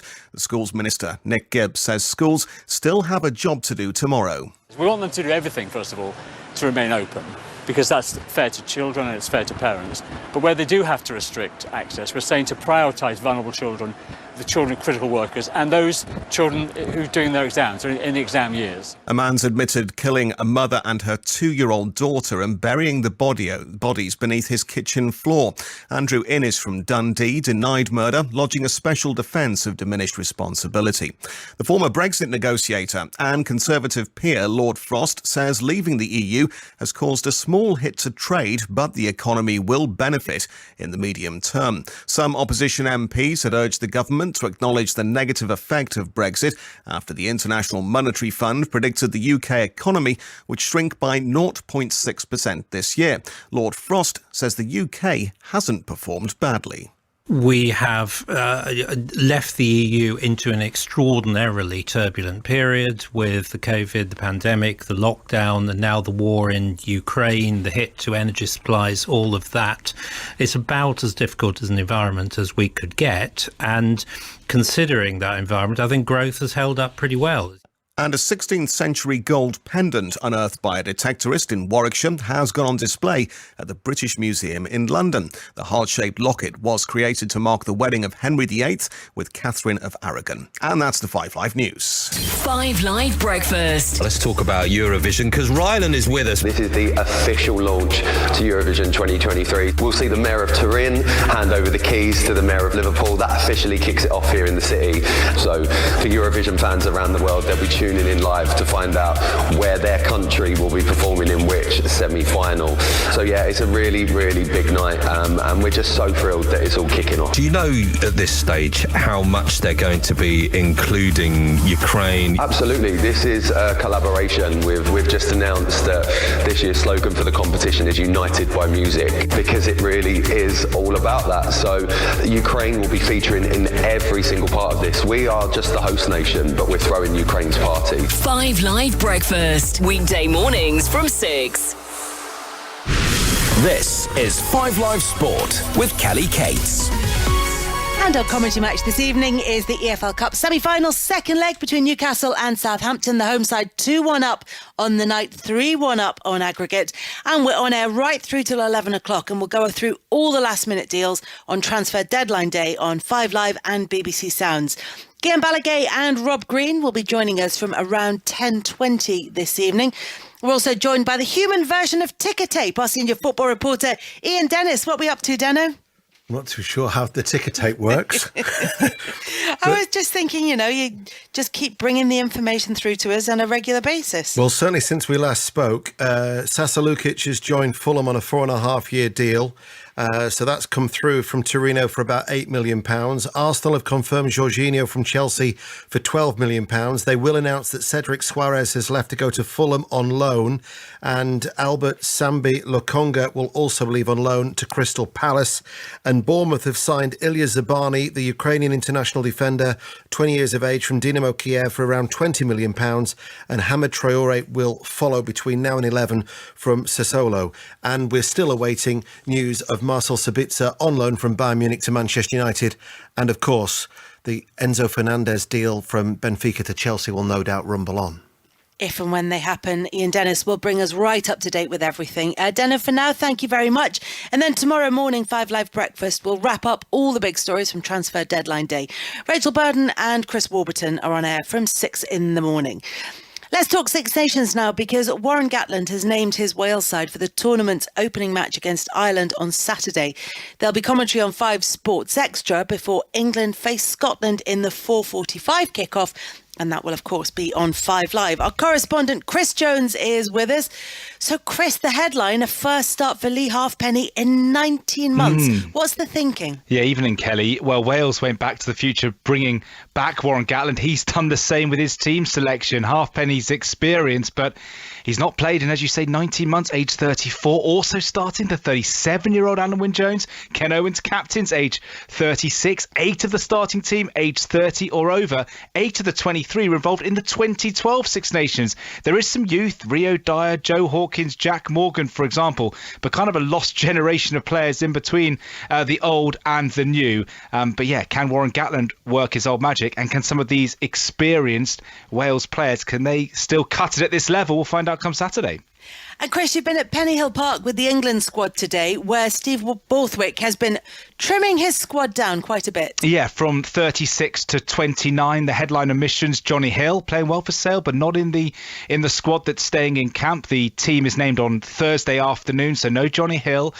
Jamie George looks like he's going to be okay as he works through his concussion return. Still a few steps to take on that front as well. And no Jack Willis, he's gone back to Toulouse. So looks like there might be Smith and Farrell 10 and 12 again. Ollie Hassel-Collins on the wing is pushing for a first start. I've been speaking to Farrell, the captain tasked with leading England into this new era, and asked about England being heavy favourites, despite the fact they've won just 1 in 5 against Scotland. But they're 10 points favourites, England are, with the bookies. Yeah, probably at this moment in time. I mean, we're looking forward to getting back to home. We're looking forward to being back at Twickenham. We're looking forward to playing in front of our home crowd and showing how much we're willing to fight for each other and work hard and fight for every minute of that game. And that's what we're really looking forward to. But at the same time, we understand how much work we've got to do. It feels like we're getting better, but we're under no illusion that we've still got a long way to go. And in terms of the Twickenham crowd, you want to get them on their feet, don't you? Is it about really trying to reconnect and invigorate that Twickenham crowd through the way you're playing on the pitch? I think we're going to need them, and hopefully this crowd on Saturday sees a team that's willing to fight for each other. Hopefully this crowd sees a team that's willing to work as hard as they can for 80 minutes to get the result. They'll play a massive part in that. That was Owen Farrell, and the Rugby Union Daily Podcast is back for the Six Nations, so you can subscribe via BBC Sounds. And on today's episode, former Scotland captain John Barclay joins Danny Kerr and Chris Jones to preview the Calcutta Cup clash against England, of course, on Saturday. We're heading back to St James's Park now, Newcastle against Southampton. There was news of a red card at half-time, spotted by the eagle eyes of Pat Nevin. John Murray, do you have the details? Yes, we've been told that it was the Southampton coach Alan Sheehan who was sent off or shown a red card for using foul and abusive language. So he'll be up in the stand somewhere now. Apparently no stranger to a red card during his playing career, I am reliably informed. But so he will not be on the bench for the second half. And the game itself all nicely set up for the second half, because the home fans can be confident their side are 3-1 up on aggregate. Southampton have just the slightest chance, though, with that goal from Shea Adams. Yeah, I just think they're going to try and go for the second half. They may as well. John will tell you in a moment, there's going to be a couple of changes they are going to make Southampton. So, don't hold them back. There's a little flicker, and they're going to go and try and chase it. So Pat Nevin at St James's Park, and with news of those changes, John Murray. Thank you, Kelly. So Southampton have made two more changes. Alcaraz and Liang Ko have been substituted, and Romain Perrault is on, who scored 2 goals against Blackpool in the FA Cup at the weekend, and Romeo Lavia as well, the former Manchester City youngster who has been bothered by injuries this season, so not played as big a part as Southampton would have liked him to. Still only 19 years old, but great promise, and he's on into the midfield. So 2 more changes for Southampton. So Newcastle as they were: Pope in goal, Trippier, Shea, Botman and Byrne, Longstaff, Bruno Guimaraes and Willock, Almiron, Wilson and Joe Linton. Newcastle's goals both scored by Sean Longstaff. And Southampton now with a back 4, I presume, part of Bree, Bednarek, Salisu and Perrault. Then in midfield, Diallo and Lavia with James Ward-Prowse, and then Adam Armstrong and Samuel Edozie either side of Shea Adams. And if you've just switched on to us on 5 Live, 2-1 Newcastle United lead on the night, so 3-1 on aggregate, and Southampton have to win on the night tonight, so they need to score 2 goals without reply, and that would only be enough to take it to a penalty shootout. If they're going to win without recourse to that, then they would have to win by 2 clear goals. So Newcastle very, very strong favourites to reach the final at Wembley next month against either Manchester United or Nottingham Forest. You'll hear that match, by the way, tomorrow night, with Manchester United starting with the 3-goal lead from the first leg. Newcastle playing from right to left in the second half, so defending the Gallagate end. Here's Wilson on the halfway line, but couldn't find the pass to Almiron. And Southampton in the teal shirts with the gold trim, white shorts and white socks, are playing the ball back to Bazunu, the goalkeeper, who chips it out to the left-hand side, and Perrault hits it long and forward, but Newcastle will deal with that. Pat Nevin's with us, former Scotland international. Yeah, just to see how Newcastle react to it. There's been a change system, personnel against them. It shouldn't be that big a panic, but will Eddie Howe look at it and think, all right, I'll adapt to that, or will he think, no, my team's good enough? They have caused enough problems, particularly in the first 30 minutes of the game. He's probably said to him, look, don't switch off. Apart from everything else, do not switch off. Because if you lose another goal now, it gets edgy. Keeping across all of the top-level football being played tonight. And in League Two, latest scores now, Carlisle 2-0 up on Barrow. Here's Bree down the right-hand side for Southampton. Deep cross from him. That is headed away by Trippier. Just got a glance to that. But Edozie now has got the ball down on the left-hand side. Perrault is there. Perrault in field to Diallo, then back to Perrault again, looking bright in the early moments since he's come onto the field. And Southampton go back towards the halfway line. Also, Crewe 1, Stockport 1, and just to clarify, it is Salford City 1, Walsall 0. We've had 1 or 2 connectivity issues here at St James's Park tonight, one of the blights of the modern world. But it was, as we originally said, Salford 1, Walsall 0. So foul by Edozie on the halfway line, a tackle rather on Edozie, and Newcastle have got it back. And then Botman just got to it, and the ball runs to Byrne, who overhits it forward. But they haven't controlled the game for a period of time, Newcastle. And, I mean, the utter dominance of Guimaraes early on in the game, that's gone. Almiron, I have to say, hasn't had a big part in this game. Well, he's a player that I think we know who's got fabulous qualities, and given space and time, then he'll be very special. But he's not had a big impact in this game. And you just wonder if the changing system that Southampton have made now, that actually should give Ward-Prowse a little bit more space. And to be fair, he's not done much in the game so far either. No, he has not. Here's Joe Linton near the centre circle. Joe Linton playing it out to Almiron, and that's a poor touch. Almost illustrating exactly what you're saying, Pat. You know, you should add that he did set up the second goal for Longstaff, but other than that, it's not been the... It doesn't look right. He actually doesn't look as if he's moving right to me. Here's Bree down the right for Southampton. In comes the challenge on him from Willock, who did enough to check his progress, but Bree's done well, back on the ball. And then Southampton, here's Lavia, the number 45, the young Belgian, former Anderlecht youngster before he went to Manchester City. Now Ward-Prowse, the Southampton captain, flicked forward by Bree. Joe Linton, though, is in front of Bree, might have been pulled over, that's what he wanted, the free kick. But in any case, Newcastle have cleared it away downfield.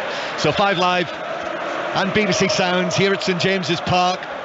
Newcastle 2-1 up on the night, 3-1 on aggregate, and the unlikely sight of Sean Longstaff scoring the opening 2 goals for Newcastle United. And Southampton play it forward to Ward-Prowse through the middle. Ward-Prowse then back to Diallo as the rain begins again. Steady rain falling gently on St James's Park, and Perrault making good ground down the left for Southampton, but his cut back into the area was prevented from reaching Adams, and it's been deflected out of play for what is given as, bounced off the corner flag, and referee Tierney says goal kick Newcastle. I'm quite stunned by the way Newcastle started this second half. They just haven't come out. Do you know that for the first 30 minutes or so, they closed down, they were really high up the park, everyone was together as a unit. It looks nothing like that just now. And, you know, whether there's a bit of tiredness that have come into the play, they keep on going back to the same 10, 11 players a lot of the time, and there's 1 or 2 players out there you're thinking you can't keep on going like this.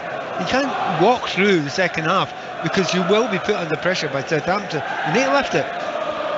So Southampton will take encouragement from that, but here's Wilson through the middle. Salisu with a challenge on him. Wilson went down, it's a free kick. Referee Tierney was right there, 5 or 6 yards away, immediately called it as a Newcastle free kick, just slightly right of centre, 25 yards out. I know what you're thinking. I know what you're thinking. I know everyone in this ground's thinking just now. There's only one person you expect to be hitting this ball. So Kieran Trippier arrives on the scene. Ayr United now 2-0 up on Cove Rangers in the Scottish Cup, so heading for a home tie with Elgin City. But Newcastle would absolutely love to restore their 2-goal advantage on the night. Trippier standing, Cher is there with him.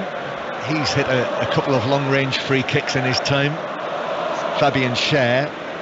But the Southampton wall is in the D. 4-man Southampton wall. Maybe Diallo will join the end of it to make it a 5-man wall. Gavin Bazunu, the Southampton goalkeeper, just lining this up. Kieran Trippier standing over the ball, pointing with his left hand to the edge of the area. Cher has actually got the final touch there on this, just to give it its final rotation, just to make Southampton think. And he's stepping away to the left. Yeah, they've got me thinking. You just wonder. Cher looks very, very interested in this. He does.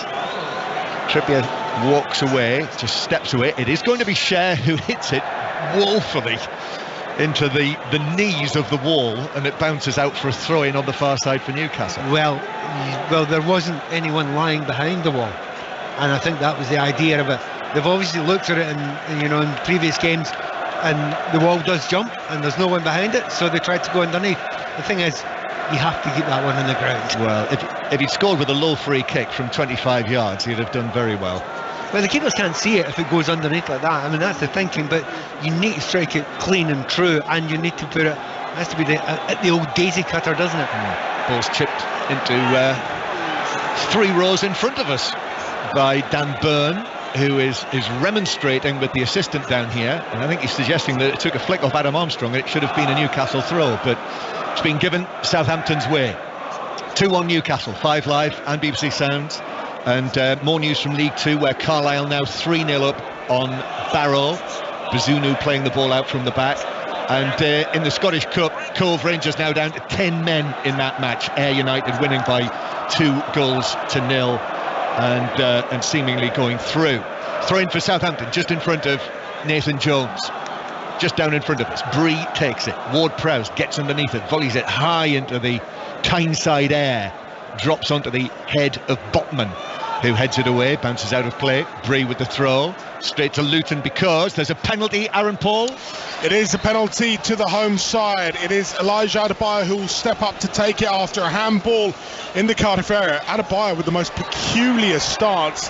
He goes to a quick run up and it is saved low down to the goalkeeper's right. Cracking save by Ryan Alsop in the Cardiff goal. Luton 0, Cardiff 0. So still 0-0 there, still Birmingham City 0, Blackburn 0 in that FA Cup 4th round replay at St Andrews. And 2-1 Newcastle lead here, and Newcastle have got a free kick. Just the wind beginning to get up here, you can see it ruffling the shirt of Botman as he takes this free kick forward towards Longstaff, who had Southampton players either side of him and was dispossessed. And now Ward-Prowse to Adams, back to Ward-Prowse, but that return pass was overhit, so Byrne was able to step into line and clear it away. Southampton then can't keep the ball in on the far side, and it's a Newcastle throw in front of the east stand. It's made a big difference, you know. Southampton have now got an extra body in midfield. You know, you're a back 3 becomes a back 5 and you lose the midfield. Well, they've got the extra man back in there again, and the tiredness it seems to have affected that Newcastle midfield. That's meant that Southampton by a distance are having the best period they've had in the game. Yes. So Newcastle, very much the tried and tested first choice Newcastle lineup this, as Joe Linton returns the ball into central defence where it's cleared for Newcastle by Byrne up to the halfway line. Lavia is keeping it in, but Willock is all over the back of him. Lavia, who then gets his shirt pulled. The referee has allowed that to go. I think he's indicating that he did see that, but Southampton's still in possession, although Salisu stood on the ball near the edge of his own box, plays it back across to Bednarek, and it's chipped away by Diallo to Ward-Prowse, who's got some space on the right-hand side. Southampton with 4 men making runs towards the edge of the box, but the Ward-Prowse cross was easily headed away by Trippier, who just put his feet wide apart and was able to head it down and away. I know it's very early in the second half, and you know it's just 10 minutes worth of not very good play from Newcastle, but I think Eddie Howe's got to be thinking of changing it now. A little bit of energy, you know, a little lift, get some information on as well. The areas that they're now being dominated in, he has to stop that happening. If he leaves it too late and a goal scored by Southampton, you know, it's hard to get him back on track after that. First goal in the Scottish Cup at Inverness, where it is Inverness 0, Queen's Park 1. Joe Linton now for Newcastle up the left-hand side into the penalty area, then cuts back, gives it to Longstaff. Longstaff to his right to Bruno Guimaraes, whose pass was a little astray of Trippier, but Trippier rolls it low into the penalty area on the right-hand side. It's worked back to the edge of the box to Bruno Guimaraes by Longstaff, then Trippier forward again, headed away, stretching header away by Romain Perrault, and then Edozie is shoved over by Trippier, so Southampton have a free kick deep inside their own half. So 2-1 Newcastle lead, and those 2 goals from Sean Longstaff sent our friend at Opta Longstaff-tastic, and they tell us that he scored more goals at St James's Park tonight in the first 21 minutes than in his first 60 home appearances for Newcastle. And also that comes after 54 home appearances without a goal for him. And it just looks so easy. You must think, I mean, you do think after a couple of goals in a game, you think, right, I've not been doing this all the time. If it falls for you though, and you're in a comfortable mood, he did make it very, very easy, those finishes. He's had one more chance, but apart from that in the second half, not a hope, because Newcastle have hardly got out of their own half. They've had no possession whatsoever in the second half. Lavia playing a low ball forward, but Joe Linton was back in position to prevent it from rolling to Bree, and so the ball's out of play after his clearance for a throw-in to Newcastle halfway inside their own half. Eddie Howe just coming across. I did wonder, Pat, whether Alexander Isak might be coming onto the field, because he definitely offers something different, doesn't he? You know, Callum Wilson very much the number 9 through the middle, as the ball stabbed out of play by Bednarek, who was unhappy with Wilson's challenge, and Bednarek cowered over Wilson, who was on the ground. Words were exchanged. Callum Wilson has very quickly got to his feet, and referee Tierney is just going to have a word with the two of them. Bednarek's very unhappy about that challenge. He's still talking to Wilson, palms apart, and the referee's going to speak to them both. Yeah, I mean, to be honest, I'll slightly take the striker's possession a lot of the time, because it's came through the back of Wilson quite a few times, and Wilson's just taken it without too many complaints, and he just left a little bit there on this occasion, put his feet up, but I still think it was the foul was on Wilson. Byrne plays it low and forward through to Wilson. It bounced over. There's a slip there by Perrault. Almiron's onto it, beats him into the box now, takes on Salisu, then back heels it to Trippier. But fortunately for Southampton, Edozie was back in there, and it bounced off him, back onto Trippier and behind, and it's a goal kick to Southampton. And now Newcastle are going to make those changes. So Willock is the first man to be replaced. And Sir Maximan came on. I mean, he's a player you're never disappointed when he comes on, because he will always do something a little bit special, and he's got a chance to do that tonight. And unsurprisingly, I think it is Callum Wilson who's going to be replaced by the club record signing. There's his name. And so while they make those changes, let's see what's happening at St Andrews in the FA Cup. Chris Coles.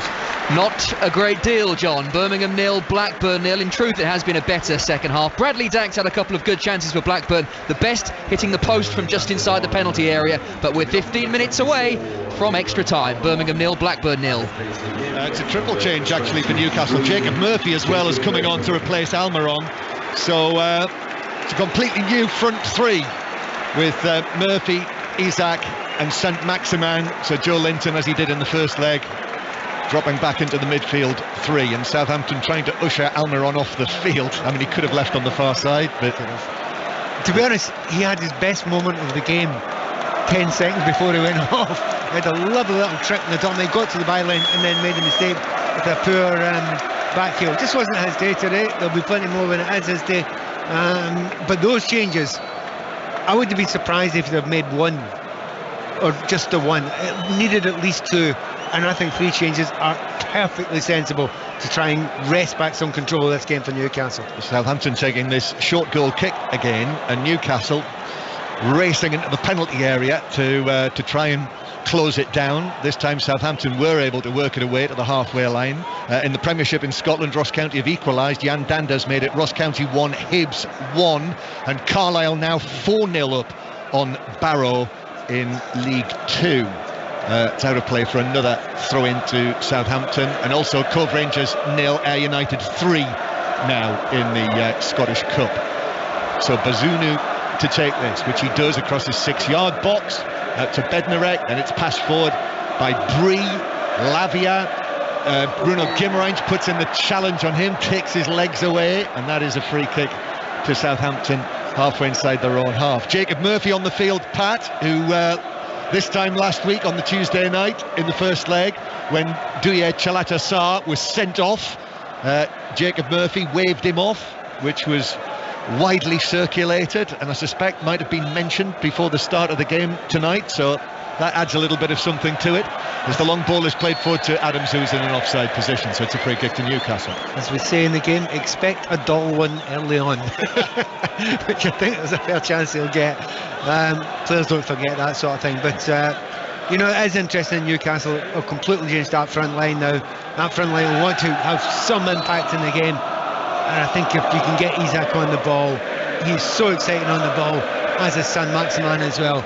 But at the moment, or certainly since half time, they haven't got on the ball in the final third. They have to change that, Newcastle. So 2-1 on the night, 3-1 on aggregate. And remember, Southampton have got to win this match tonight. So it's still a dramatic transformation that is needed by Nathan Jones' side in this match. Trippier takes the throw on the far side. But it was a big effort Newcastle put in. Really powerful start to go 2-0 up in the first 20 minutes. And maybe the substitutes will change things for Newcastle. As Bruno Guimaraes plays it forward, but Perrault is onto that and the ball runs out of play. I mean, sometimes only know in hindsight with these situations the tactics are, look, just go and blast it as much as you possibly can for as long as you can at the start of the game, and that might win the tie for you. And to be honest, at 3-0 over the two legs, it looks as if that is exactly what happened, and it may well be in time that is what won the game, and that's great tactics by Eddie Howe to do that. But it's a little bit worrying, because certainly, as was said at half time, a little bit of the liveliness has gone out, not only of the team but of the fans as well. Bree does well to take the ball down from Bazunu's clearance on his debut, his first appearance, the recent signing from Luton Town. He's a northerner, he's a Yorkshireman, born in Wakefield, started out at Ossett Town. Here he is again, Bree, tall and fair-haired. Joe Linton comes in with a challenge, and it bounces out of play down in front of us for a throw-in that Edozie will take back into his own half. Still 25 minutes to go. And Southampton are the better team in the second half, no question. Distance. Yeah, by distance. So much more control of the ball, much more control in midfield. They've not created a whole bunch of chances. That is their problem. But then again, they didn't create a huge amount of chances in the first half. They scored with the one great chance they had.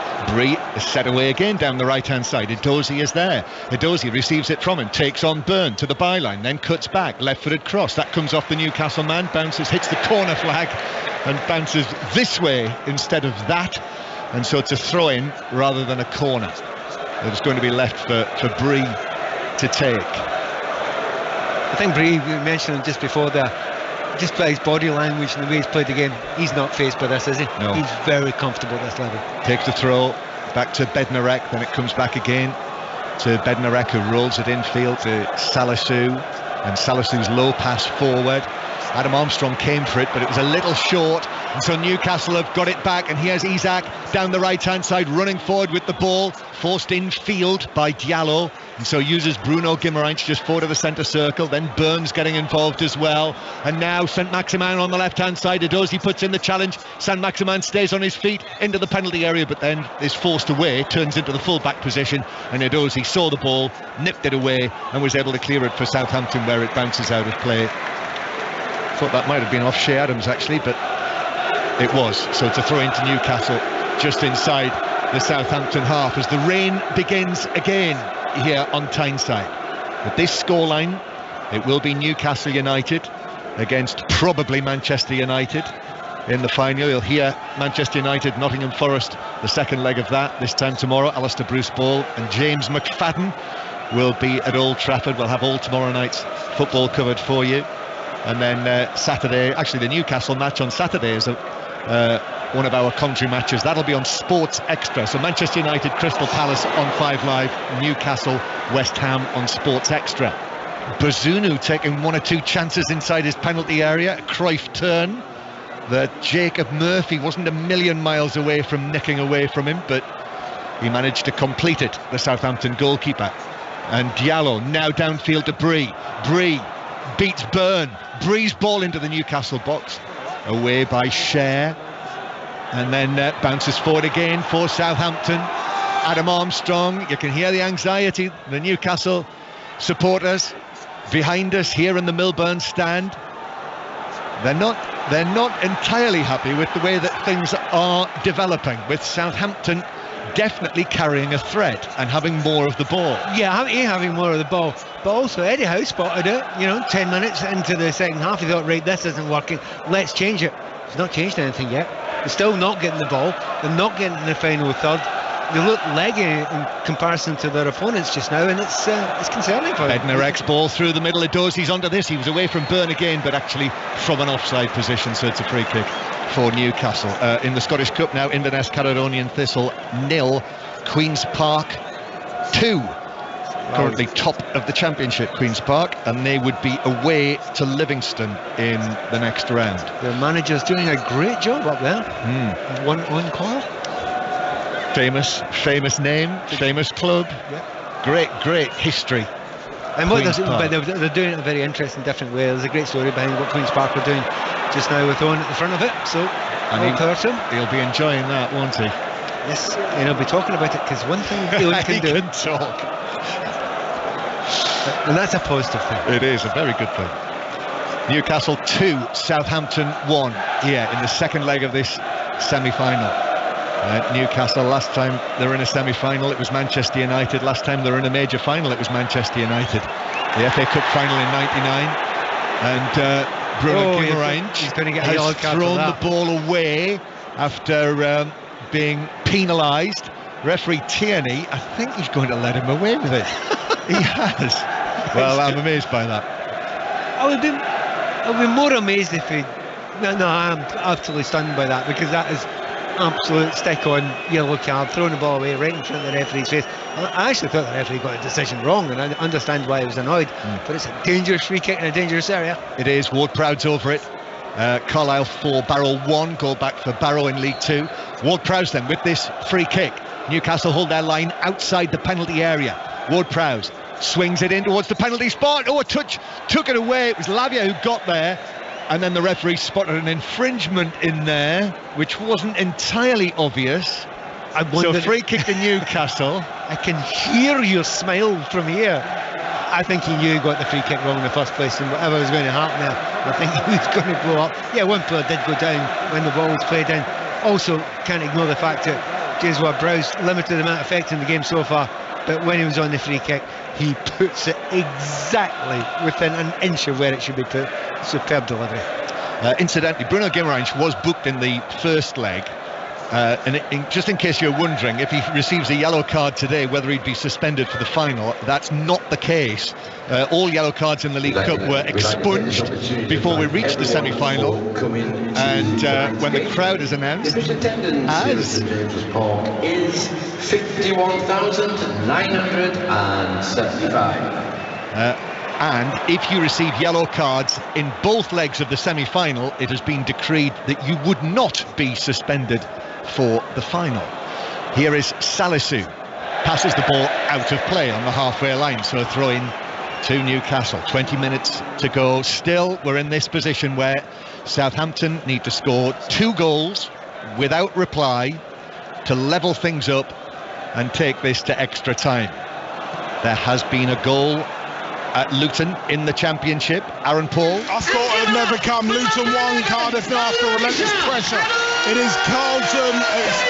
Given to Elijah Adebayo. It looked like Carlton Morris who leapt highest to the header. Maybe it was a coming together, but one of them has planted the ball past Rocky Allsop in the Cardiff goal. Maybe, just maybe, has sealed the 3 points of the home side. Luton 1, Cardiff 0. Here comes Edozie taking the ball away for Southampton on the right-hand side. Back in field to Lavia. Lavia slips it right through the middle to Adam Armstrong, but Pope comes out, makes a save with his leg. Really important save. No offside flag. That was Adam Armstrong's big moment. And Pope was out to save, but I think... he's given a free kick to the referee. And he's brought it back. Maybe to Southampton, he's given a free kick to... he stopped the ball in the middle of there. He was onside. Spot on. The assistant referee's seen that very, very well. I mean, it looked for all the world in first viewing as if it was offside, but it was a beautiful reverse pass. Right centre back's playing him on. He's got a yard there, so that was the moment. I mean, if they didn't know beforehand, they know now. This game isn't over. That should and could have been a goal. What's going on here? The referee is going to give a drop ball, which Ward-Prowse plays over the top. Bree then hits it forward down into the full-back position, and Dan Byrne sees it behind. I didn't see, but did it hit the referee? Must have done. Yeah. It's a possibility. That, in fact, we're just now seeing a replay. Well, that's mystified. Yeah, so the offside we can see didn't appear to hit the referee. No, what the referee's actually done, he's blocked Joe Linton as he's tried to run towards the ball.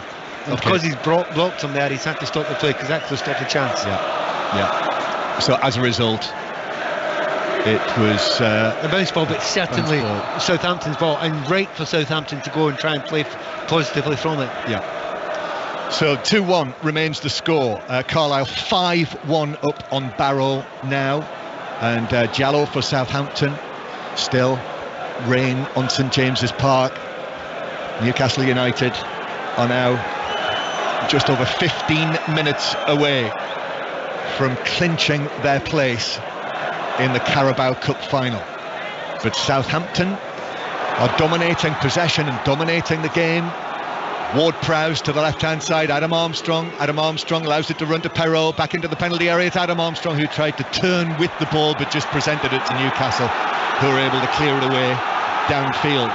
Adam Armstrong attacking towards the Gallagher end. I don't know where he used to sit inside St James's Park as a Newcastle United fan when he was a youngster, but he'll be dreaming of scoring in front of the Gallagher end as Diallo fouls Isak, and it's a free kick to Newcastle just near the centre circle. They're wanting a yellow card for Diallo, but it's just going to be a free kick. I think the Newcastle fans are beginning to figure out they need to help the team a wee bit just now. They've gone quiet for quite a long time.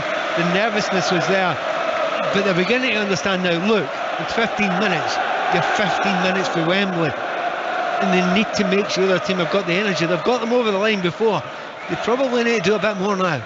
Free kick then for Newcastle. Bruno Guimaraes long to the edge of the area. It's headed away. Shouts for handball. It hits Salisu. And then the shot comes in from, believe it or not, from Longstaff. And Bazunu, diving to his right, was able to make the save. Follow-up from Isak is also blocked behind. And the Newcastle players are saying, what about a handball? What about a penalty for when it struck the arm of Salisu? And we've seen a replay. And I must say, first view of that, it looked as though it hit him on the top of the shoulder. And apart from anything else, I think Botman pushes it into him. Botman's pushing him, so the ball goes down there. His arm's out because he's off balance, because he's been pushed. So I don't think that's deserving of a penalty kick. No. And we're just seeing it again. And actually, I'm not sure, even though his arm was outstretched, I think it hit his shoulder as opposed to his arm. He wouldn't have given it because of the push. The only reason he's in that position now is because he was nudged over. Yeah, they've had a look, they've had a quick look, and play will continue with a Newcastle corner. The score, Newcastle 2, Southampton 1, so that is 3-1 Newcastle on aggregate. Trippier waiting to take this. Here it is, delivering it into the 6-yard box. Bazunu pushes it, punches it away, and then it comes out for the shot that is deflected by Alan Saint-Maximin, but deflected up and into the gloves of Bazunu, who is making ground to his right, and he quickly overarms it out. Southampton now, time is of the essence. We are into the last 15 minutes of the 90. Southampton need to score 2 goals without reply to take this into extra time. Edozie back to Bree, and then back it goes into Bednarek. Forward from him to Lavia. Bruno Guimaraes is in. Well, looked like a good tackle to me, I must say, but Lavia went down. Obviously contact on the ball, on the man, and referee Tierney gives the free kick Southampton's way. I just think with Southampton just now, they've had that period, they've controlled the ball, but I'll not finish that sentence. They need to make another change, and they are going to make another change. It's not who they expected, and Rebo's going to come on, but they needed to do a mix up again and ask a couple more questions, because it's as if Newcastle's right, okay, we've got that. We're not getting the ball, but we're not giving away chances. So they brought on Joe Aribo. Yep, Joe Aribo, the former Rangers man, Nigerian international with cup-winning experience last season in the Scottish Cup with Rangers. And famously scored the goal, didn't he, Pat? You were there, weren't you, in Seville? Yes. In the final for Rangers in the Europa League at the end of last season. So Joe Aribo, the number 7, is on, and that is change number 4 for Southampton. And Lavia is fouled again, and the referee is just going to have a word with Bruno Guimaraes. And if you remember, there was quite a lot of needle in the first leg, which has not really been the case tonight, but there have been elements of it, and Bruno Guimaraes was quite heavily involved in that. That's all there should be. It's the cup semi-final. You know, you should be fighting and battling, and using everything you possibly can to get through at the final. So yeah, there should be some NATO, but it's not been a dirty game. That's the thing. It's not been over physical. That's Pat Nevin. This is 5 Live from the BBC. We're on air until 11 o'clock tonight, 5 Live Sport, because it's transfer deadline day. So we'll have more on that and all the latest news. Here's Bruno Guimaraes now. He's able to carry it forward. He's on his left foot and he shoots wide. It's hit the post, hasn't it, John? Clipped it. Yeah, I mean, it's a great, but there were players in front of him, but they didn't seem to want the ball, or else they knew there wasn't any chance he was going to pass it there. But he's curled it with his left foot, and you're absolutely right. It just touched the outside of the post, not quite enough curl on it. Had it been inside the post, keeper was not getting that. Remains 2-1 Newcastle, and Southampton take this out from the back. Newcastle, for these supporters, these Geordie fans all around us, behind us, on all 4 sides of the ground. Time seems to have slowed, but they've got a 2-goal cushion. Bednarek heading it forward. Here is Aribo into the action for the first time. Aribo rolling the ball out to the left-hand side. Adam Armstrong is there. Adam Armstrong, the Geordie, takes it down into the right-back area. Still going. The challenge comes in on him from Jacob Murphy. Newcastle have got it back. Played to Trippier virtually on the dead ball line. He did keep it in play, cleared it away, but they've got it back. Labia with the cross to the edge of the area. Newcastle clear that away. Eddie Howe and Jason Tyndall looking a little edgy, talking to one another just down in front of us. Closing in on a cup final. At this stage, Newcastle with the opportunity to win the first trophy of the new era. Here is Ward-Prowse playing it forward. Edozie onto this, but overran it, and Bruno Guimaraes stepped in and caught him. That's a yellow card. It's finally come for Bruno Guimaraes. He just stepped in. It was one of those where the Southampton player Edozie actually miscontrolled it, bounced away, so Guimaraes came in, he mistimed it, caught the man, and it's a free kick to Southampton, and James Ward-Prowse will like the look of the position of this. Well, the referee's closer than I was to it. I thought Edozie put his leg out as opposed to he was kicked by Guimaraes. So, I mean, we've not seen a slow motion replay of this yet. He's definitely injured, he's down hurt. I wonder how much of it was, him throwing his leg out towards the opponent. But that's all secondary now. The free kick's been given, and you almost couldn't be in a better position. Oh, it's horrible. He has stuck his leg out in a strange position, but has seriously rotated his ankle there. And also, and they're just showing it here. Bruno Guimaraes has stepped in on that, and he's caught him with the base of his boot. And this could be a red card for Bruno Guimaraes, because Paul Tierney has been told by the video assistant referee Darren England to go across to the far side, the screens at the bottom of the east stand, and have a look at this, and that could well be a red card for Bruno Guimaraes when we're seeing it again, Pat. Yeah, I think it will be. I think particularly after the events of Sunday, when Fabinho stepped in on the Brighton player, on Ferguson, and that was not given as a red card, and there's been a lot of chatter about that, and this is not unlike that. We'll wait and see. I think he will produce the referee now walking away. I think he is going to send off Bruno Guimaraes, and there is the rectangle in the air, and he says it's not a yellow card, and he's reaching into his top pocket, and the big home favourite, the Brazilian Bruno Guimaraes, is sent off in the semi-final, and Newcastle are down to 10 men for the remaining almost 10 minutes plus added time. So Newcastle down to 10 men, and that will be a suspension for Bruno Guimaraes, which will not rule him out of the final. Incidentally, if Newcastle get there, he will serve an immediate suspension. Newcastle playing West Ham here on Saturday, Bournemouth away after that, Liverpool at home after that. So, I guess that'll be seen as violent conduct, and that'll be a 3-match ban. It will be, absolutely. Look, we'll have time maybe afterwards to explain exactly what happened there. I don't think Guimaraes did that deliberately. I think the opponent put his foot out there, but the referee is within his rights to say he was not in complete control. It was a horrible coming together when it came together. And as I suspected, the referee, and you suspected correctly, he produced a yellow card. And I'm not arguing with that, but I can tell you why Guimaraes is upset, because he didn't believe that he meant that. Yeah, well, they did show it on the big screen, actually. You could hear the boos, but I think anyone will have seen the contact that there was there. So it is a red card. Newcastle down to 10 men with a 2-1 lead on the night, a 3-1 lead on aggregate. So Luton had a red card shown to their coach, Alan Sheehan, at half-time.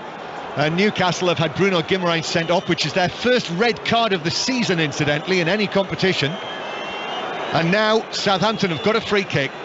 James Ward-Prowse, one of the best around. Newcastle possession. Perfect position. On his right foot, slightly right of centre. Nick Pope standing just to the right of the goal as he looks at it. Ward-Prowse hits it into the top of the wall. Huge cheers for that Ward-Prowse wasn't able to deliver. And the Newcastle player it hit has gone down after it's Isak who was caught in the head by the free kick. And this noise here is just a noise of support for Newcastle. Players stopped. Isak is going to receive treatment. Yeah. It's actually on the side of his head that it's happened there, and it's almost, when you get hit with that, it's like a punch in a boxing punch. He's not been able to control it in any way, so I don't think he's lying down there acting. I think he is quite dazed by that. And then it brings in the conversation of, well, if you are actually that badly injured by that head injury, it doesn't matter if it's a ball. Should you stay in the field? Exactly, so they're having a look at him. Newcastle 2, Southampton 1. Just over 5 minutes to play. Newcastle down to 10 men. And as you suspected, Chris Coles at St Andrews, the FA Cup replay you're watching has gone to extra time. To the surprise of nobody here, John. Yes, we're in extra time. The second half was better. Decent chances for both to score a winner. Poor finishing and good goalkeeping prevented a breakthrough. So we'll see if 30 minutes more can do the trick. We're 3 minutes into the first half of extra time. Birmingham 0, Blackburn 0. And have Luton Town beaten Cardiff in the Championship, Aaron Paul? Luton 1, Cardiff 0. Elijah Adebayo's header 3 minutes from time sealed the 3 points at the home side. That after the forward saw an earlier penalty saved. It's 10 now without a win for Cardiff, who remain in 21st. Luton move into 4th. Luton 1, Cardiff 0.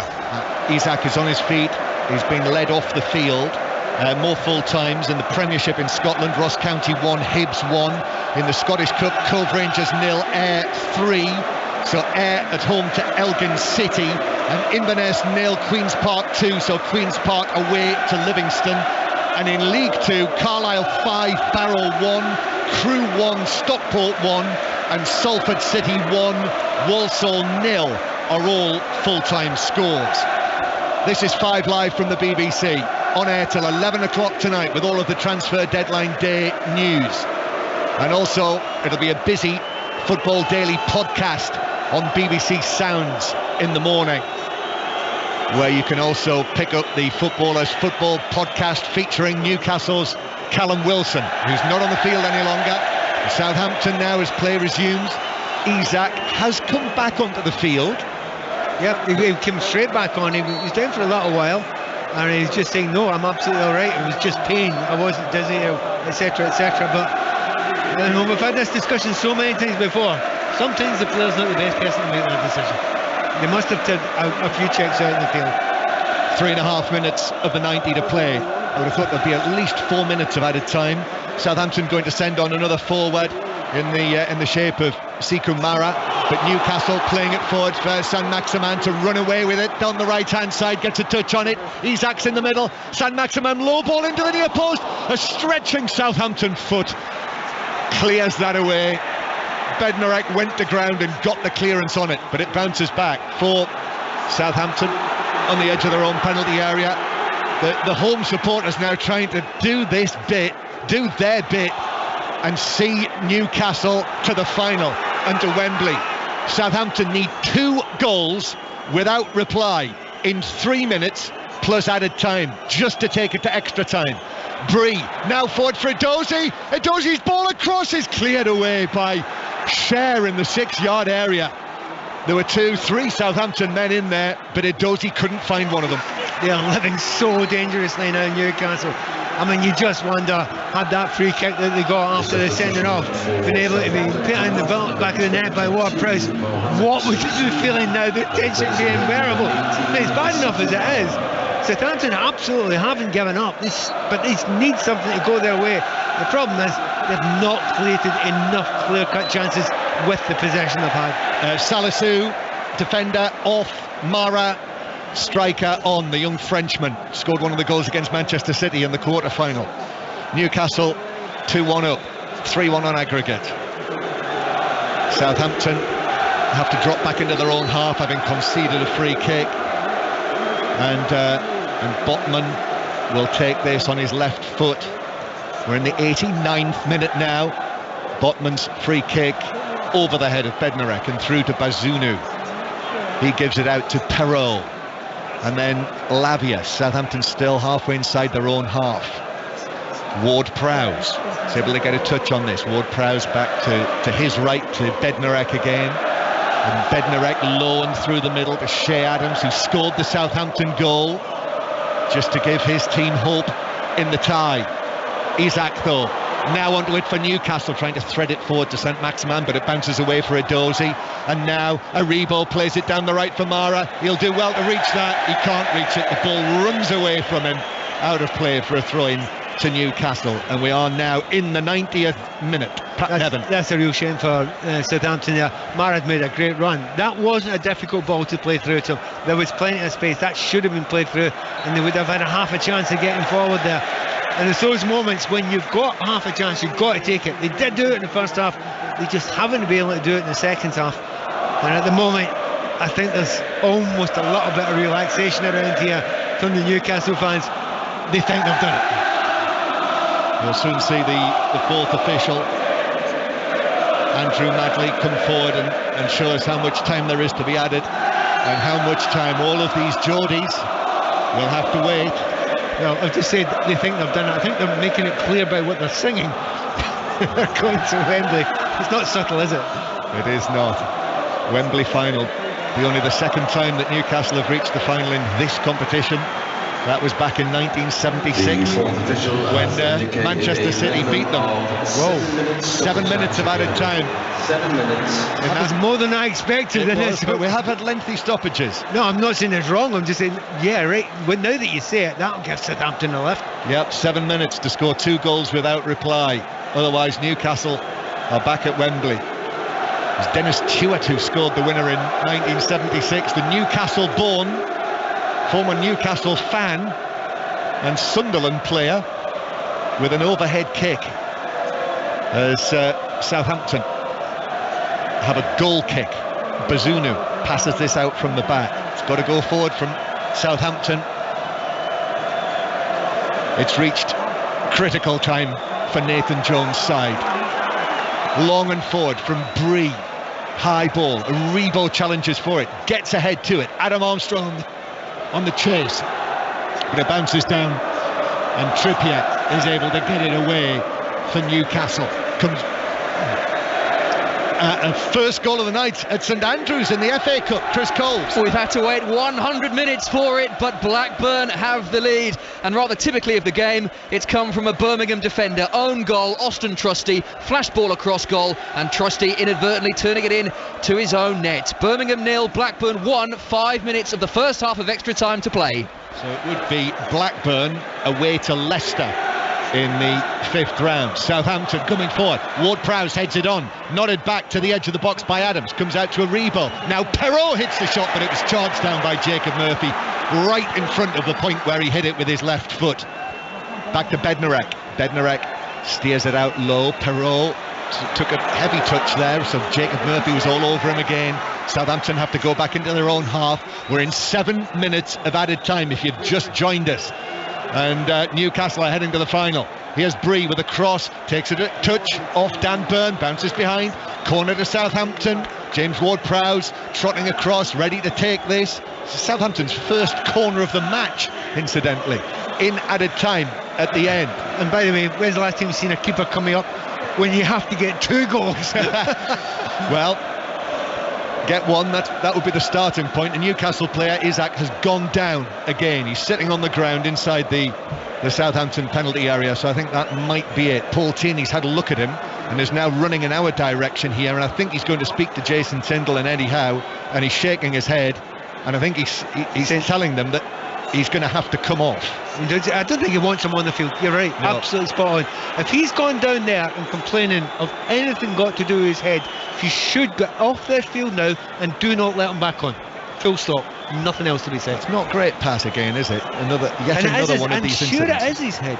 Yeah, well, Paul Tierney actually, as he was speaking to Eddie Howe and Jason Tindall, actually patted his head, the referee. And the referee said, I think the referee said to him, I will not start this game again until you get that player off this football field. And you know what? Well done, referee. You're spot on. It's not often you see the referee actually take it into his hands, but it must be all too obvious. Yeah, but yes, it's not regular, because usually the medics will do that themselves. But the referee's it's his duty to take care of the players as well. And absolutely, he's doing the right thing there. So if that is the same head knock, he should have been off in the first place. He got on far too quickly. They didn't check him off the field for long enough, clearly. Yeah, he was hit by the ball from Ward-Prowse's free kick, wasn't it? And went down immediately on the edge of the area. They looked at him, came off the field. It was a lengthy stoppage, actually. Eventually trotted back on, but he's lasted 3 or 4 minutes. And it's the thing, how I described it was, it's like a boxer's punch in the side of the head. You don't see it coming. It comes so quickly. There's a lot of power on it, but it's hit in that side of the head. That leads to sometimes knockout punches. And definitely, I think the questions, and they definitely should be asked about that, why he was allowed to get back on the field. Yeah. Well, it will be, I'm sure, when we hear on air tonight, 5 Live Sport, we should be able to hear live from Eddie Howe, the Newcastle United manager, and the question will be asked, I'm sure, as Isak is now being led off the field, and Jamal Lascelles, the club captain, is going to come on for the final moments here, which is in itself, the fact that Lascelles is on the field is quite fitting, isn't it? A bridge between old Newcastle and new Newcastle, and on he comes now. He's actually a handy player to have on right now. The corner kick again. Goalkeeper still up there. Is that the longest you've ever seen a goalkeeper in the opposing area? Yeah, Bazunu's still waiting. So, corner for Southampton. We've already had 5 minutes of added time. 7 were indicated, but it'll have to go at least a couple of minutes longer. Ward-Prowse with the corner, takes it low to the edge of the box, and Lavia got underneath it. Actually, Longstaff did well, or was it Byrne who put in the challenge? He threw himself in front of it, and Lavia lifted it up and over him, but also well over the bar, and it's a goal kick to Southampton, and Newcastle still lead 2-1 on the night, 3-1 on aggregate, and Isak is just reaching the area in front of the dugout now, and is actually sitting down on the bench. I mean, we'll certainly look at that after, and talk about it afterwards. When he came off the first time, he kind of went back on without really getting held back, and maybe actually somebody tried to grab him back, but he just ran back on again. So I think before we have a dig at the medics from Newcastle, we've got to say, were they given the opportunity to have a look at him, or did he get back on before they were allowed to do that? For a second time in this match, substitute's been substituted. It's Jacob Murphy this time. So Elliot Anderson can come on, another Geordie, for the last knock-ins. But I suspect as much as anything else, it just eats up a few more seconds and reduces the chances of Southampton getting one of the 2 goals that they need. So Anderson comes on. Great for him as well. But what they've done is they've just went to a 5-3-1. They're putting Anderson in there, and that's very hard to break down, incredibly hard. Yeah, so Saint-Maximin is herring around up front, and we've now had 7 minutes of added time. Newcastle 2, Southampton 1. Newcastle just seconds away now from clinching their place in what would be their first. Oh, that ball wasn't out, was it? Well, ball's curled forward for Southampton. It's given as a throw-in. I think it must have curled out and come back in again, because it was grabbed by Southampton coach. It was on the field. Yeah, so it's a throw in. Bree takes it. Then it's fired forward from the back by Perrault. Brie does well to get this bouncing ball down, but then mishits his cross. And that slices behind. It's a goal kick for Newcastle. And it's now only a matter of how much time Paul Tierney is going to add on for the lengthy treatment and substitution of Alexander Isak. It will be Newcastle's first major final since 1999. And I think they're preparing the party like it's... Yes, they are. It's a very like, you are the prince of comments like that, John.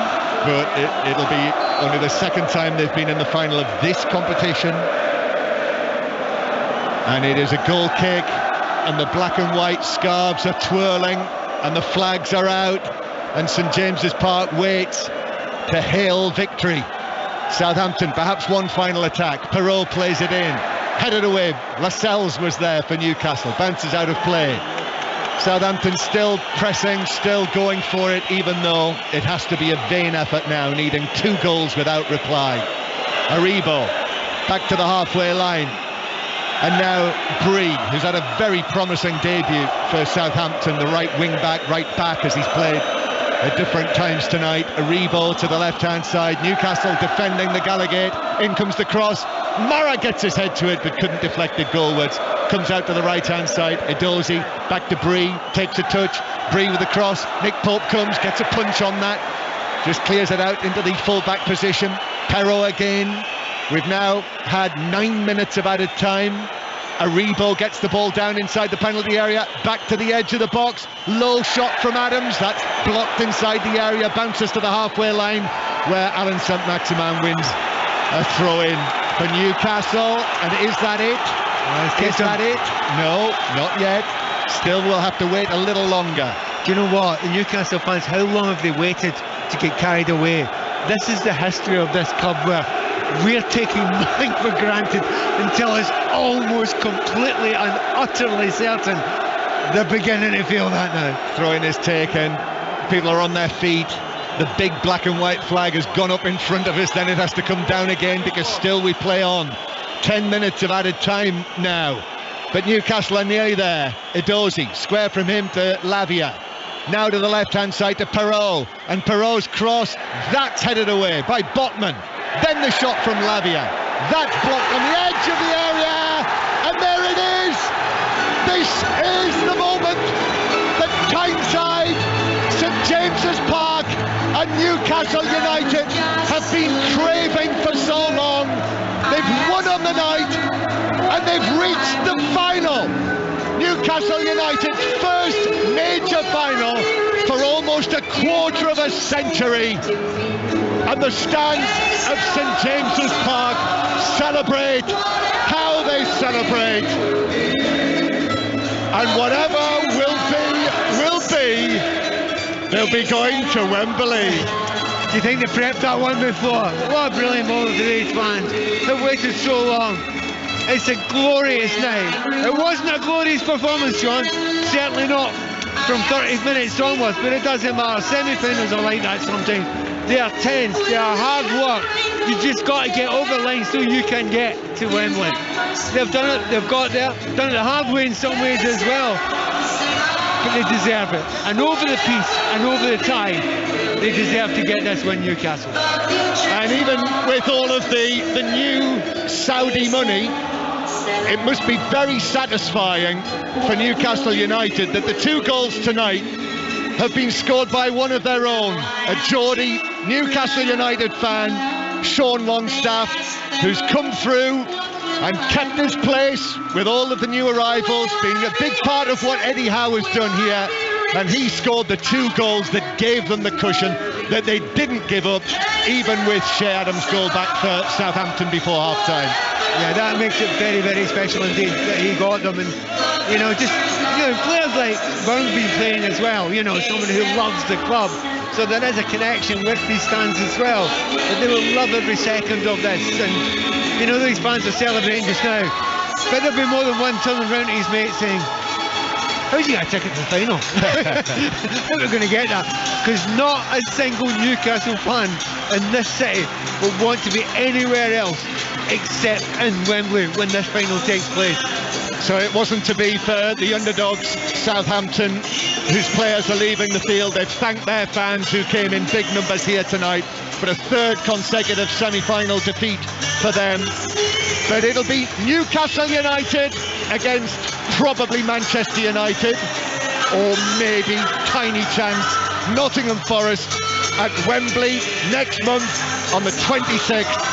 And Newcastle United will have a chance to win a major trophy for the first time since 1969. First chance to win one of the domestic cups since 1955. So history, new history beckons for this Eddie Howe Newcastle team. And everyone here in black and white at St James's Park knows that only too well. Final score, Newcastle United 2, Southampton 1, and Newcastle are through 3-1 on aggregate. That's John Murray and Pat Nevin at St James's Park for you for Newcastle's progression to the final of the Carabao Cup. Kevin Nolan is also with us. Kevin, you know what it's like inside that stadium, and at the moment they are loving every second of this. Yeah, I can imagine, just watching the scenes now on the telly, it's absolutely rocking. You can see the joy. They know that they're going to Wembley. But I think, these lads are going to enjoy it this evening. He'll enjoy it, but the first thing I'm sure he's going to be saying is that, he's got to win it. He'll want to win it, and that's what they're there for. It's not good enough just getting there, because that's what the focus these lads have had and what Eddie's instilled in them since he's gone into the club, and it is great to see. I thought they were well deserved of the win tonight, and the, two fantastic goals by a local boy, which is even more special for them fans as well, and beyond more special for him. Incredible scenes, and well done to Newcastle. Pat, your thoughts on that performance from Newcastle, because it may have dipped off slightly towards the end, but it was pretty much done by then. Yeah, that was the tactic really early on. The first 30 minutes or so, they flew out of the box, they changed everything, they closed down every single player. There was no space whatsoever to Southampton. They sat out with a back five, and they took advantage of it. And if you put that amount of energy into that part of the game, and you get the 3 goals up as it is, then maybe you have done enough, and you can not exactly sit back, but you can say to yourself, well, there's no need to keep on going at that pace for the rest of the game. It's up to the opposition to do something unbelievably special to get it back. But to be fair, Southampton got better, and they certainly got better after half-time as well. When they changed their system, they were a lot bit more positive. But over the piece, you just wondered, and I didn't know the answer, but you just wondered, had it got closer, could Newcastle stepped on the gas again? I don't know the answer to that. I'm not too sure. I know that they could have done, but they didn't have to, because they'd done it at the start of the game. You're absolutely right, and you only know the answer to this in hindsight. Eddie Howe got it right. He made sure the game was wrapped up in the first half. Kevin, both goals for Newcastle coming from a local boy, coming from Sean Longstaff, and he's another player who's had a bit of a revival under Eddie Howe. Yeah, I think Eddie's obviously, everyone talks about Joe Linton, how he's come to life, Almiron, but that lad's done really well. And I think there's one thing what you've got to talk about is that he's got to start probably scoring more goals. I think if you speak to the lad himself, he realises that the positions he gets in the system he's playing in now, he's got to add goals to his game. And tonight, by God, has he done it at the right time for them and got fired his local team into a major final. So yeah, he'll be feeling like he's walking on air tonight, and well done to him. He's been fantastic this season, and as you said, another one who Eddie seems to be getting the best out of.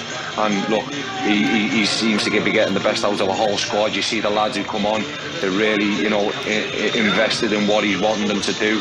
Jamal Lassalle, just his little tiny bit what he done at the end, heading balls out and stuff like that. You can see that all of them are together at the minute, and it's fantastic to see. Yeah, and his first goals at St James's Park, Pat, since February 2019. Overall, he's one of these players that shows the development under Eddie Howe, because of the improvements of a player when he first came in was kind of on the fringes.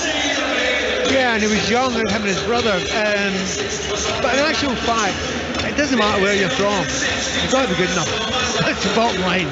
There's no nepotism, there's no favouritism, there's no extra help you get because you're a local lad. I mean, it helps in you liven yourself up for games, etc. if you feel it.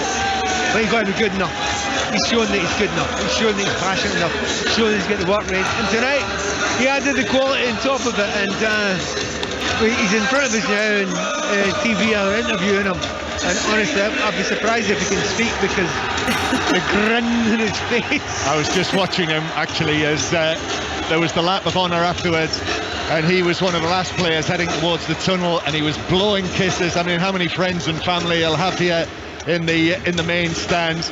And actually, they've called across Dan Byrne as well, another local boy, even though he's been on a long footballing journey, but from Northumberland, from Blyth originally.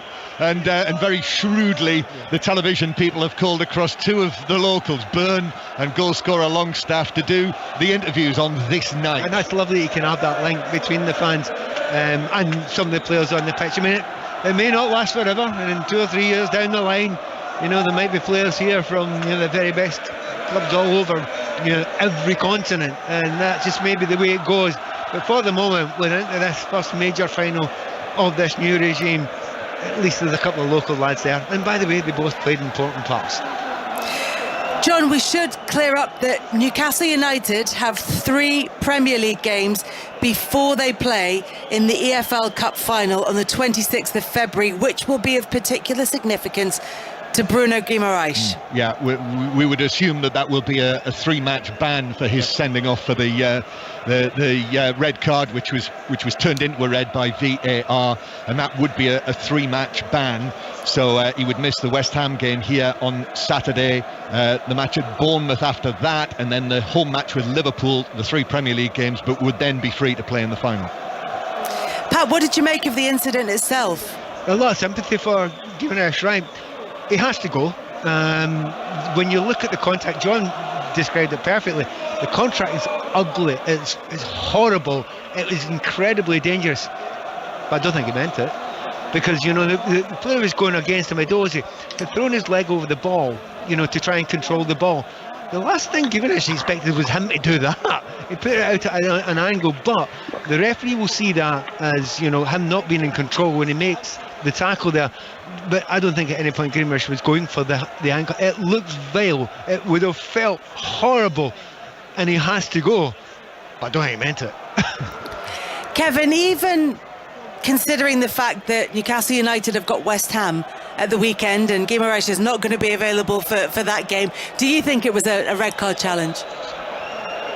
Yeah, I mean, unfortunately, he's just timed it wrong, hasn't he? And it's one of them where you can see right away he knows that he's got it wrong and he's timed it wrong. And I don't think there's any malice in it whatsoever. But as the boys were saying there, the fellas were saying, yeah, I think it is a definite red card, and it's one where he's got to go, unfortunately. I think the biggest thing for me is that he's going to be there for the final.